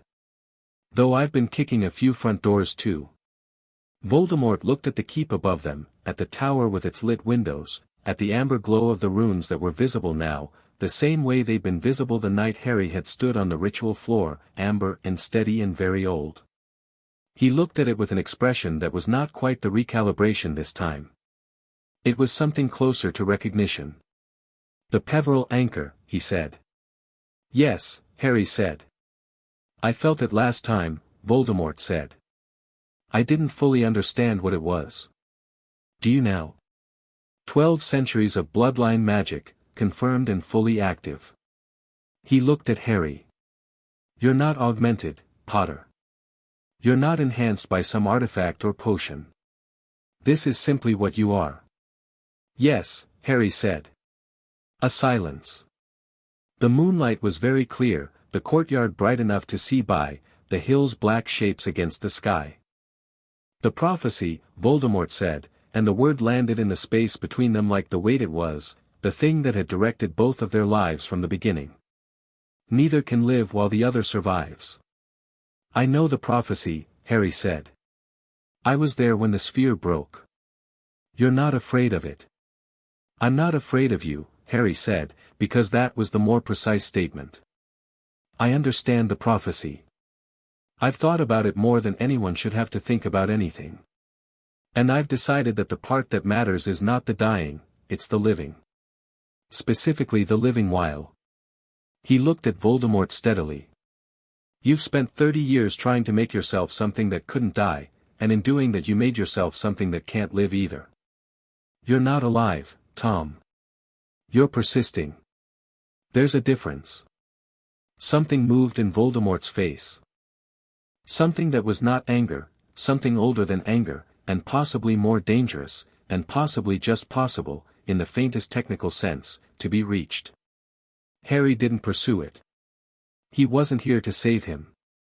He was here to be honest with him, which was different. "The Horcruxes," Harry said. "I know about them. Dumbledore worked most of it out. I've filled in the rest." He watched Voldemort's face. "The diary is gone. The ring is gone. I know what the others are and I'm going to find them." He paused. "I'm telling you this because I'm not interested in playing the game where I know things and pretend I don't know them to keep a tactical advantage. I'd rather you know I know and we both understand where we are." Voldemort looked at him for a very long time. "You expect me to simply accept this," he said. "No," Harry said. "I expect you to try to kill me. You're going to try, and I'm going to survive it, and somewhere in the surviving of it we're going to reach the end of this, because the prophecy is right and one of us isn't going to come out the other side." He held Voldemort's gaze. "But it's going to be me that comes out. I want you to know I'm sure of that. Not because I'm powerful, though I am, and not because I have 15 bloodlines active and a fortress woken up around me. Because I want something. You haven't wanted anything in 30 years except to not die. That's not wanting something. That's being afraid of something." He looked at Voldemort. "I want this world to be better than it's been. I want the things that happened to my parents and to Sirius and to Neville's parents and to every person your followers have hurt to mean something beyond just being casualties. That's why I'm going to win." The silence stretched long enough to become something other than silence. Then Voldemort raised his wand. Harry raised his. What came out of Voldemort's wand was not Avada Kedavra. It was something older, something Harry didn't have a name for, a curse in a language that predated the Latin foundation of most wizarding spellwork. He felt it coming from the moment Voldemort committed to it, felt the intent form, and he did not shield against it because shielding wasn't the right tool. He drew on the keep the way the ritual floor had showed him, on the Peveril understanding of space and connection and the places where curses lived before they land, and he took the curse apart in transit. Not deflected. Dissolved. Its components separated before it reached him, falling into harmless pieces the way a spell does when its internal coherence fails. Voldemort looked at this. Then he tried again, different this time, layered, 2 curses, overlapping, designed so that defending against the first exposed you to the second. Standard advanced dueling theory, applied at a power level that would have been catastrophic for most opponents. Harry let the first one through partially, enough to read its full structure, and then reversed the second using its own momentum, sending it back through the gap the first had opened in the casting alignment. Voldemort had to shield his own spell, which was an interesting reversal that had clearly not been a possibility he'd prepared for. They went back and forth like this for 4 minutes that felt like much longer, and in those 4 minutes Harry learned that fighting Voldemort was genuinely different from fighting anyone else, not because of his power, which was very high, but because of the way he constructed his attacks, layered and interconnected and drawing on traditions that were rare and deep. He was not a blunt instrument.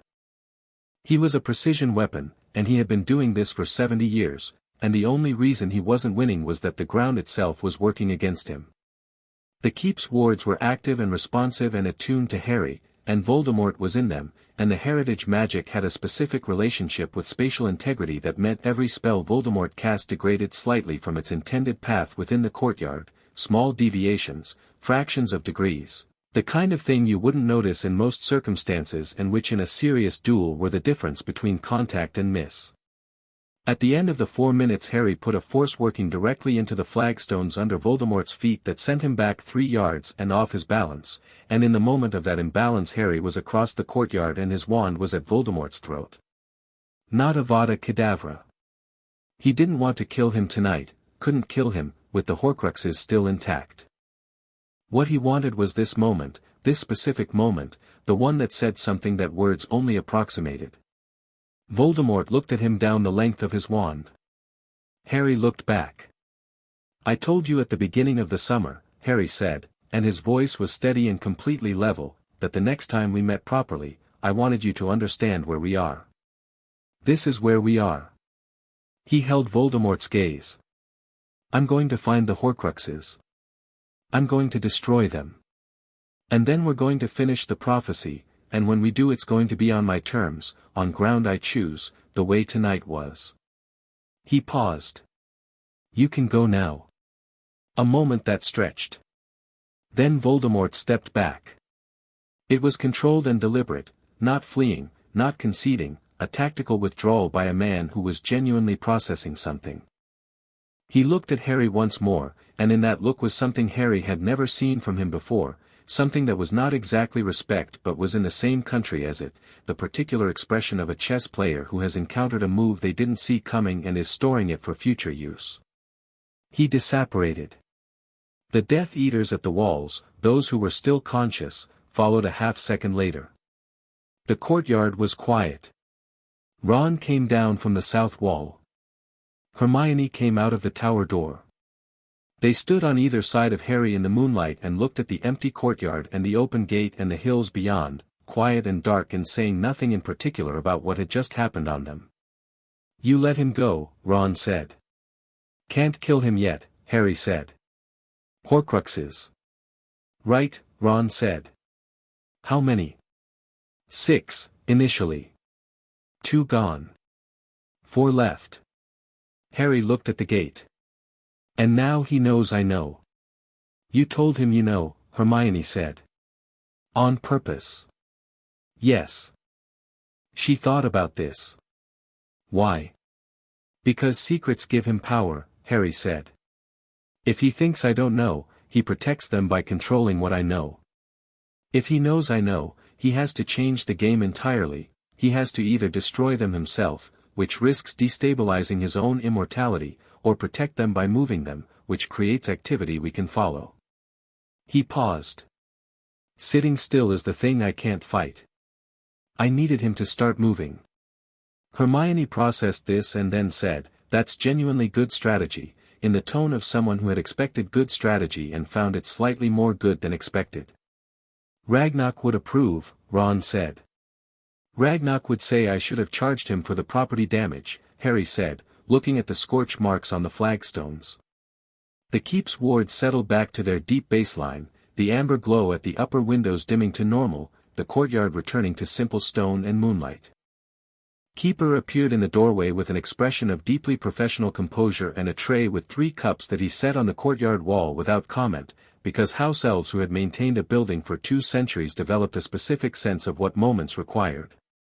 Harry sat on the wall and picked up his cup and looked at the sky. The stars were the same ones they always were. Sirius was up there, the actual star, not the man, though Harry had long stopped trying to fully separate them.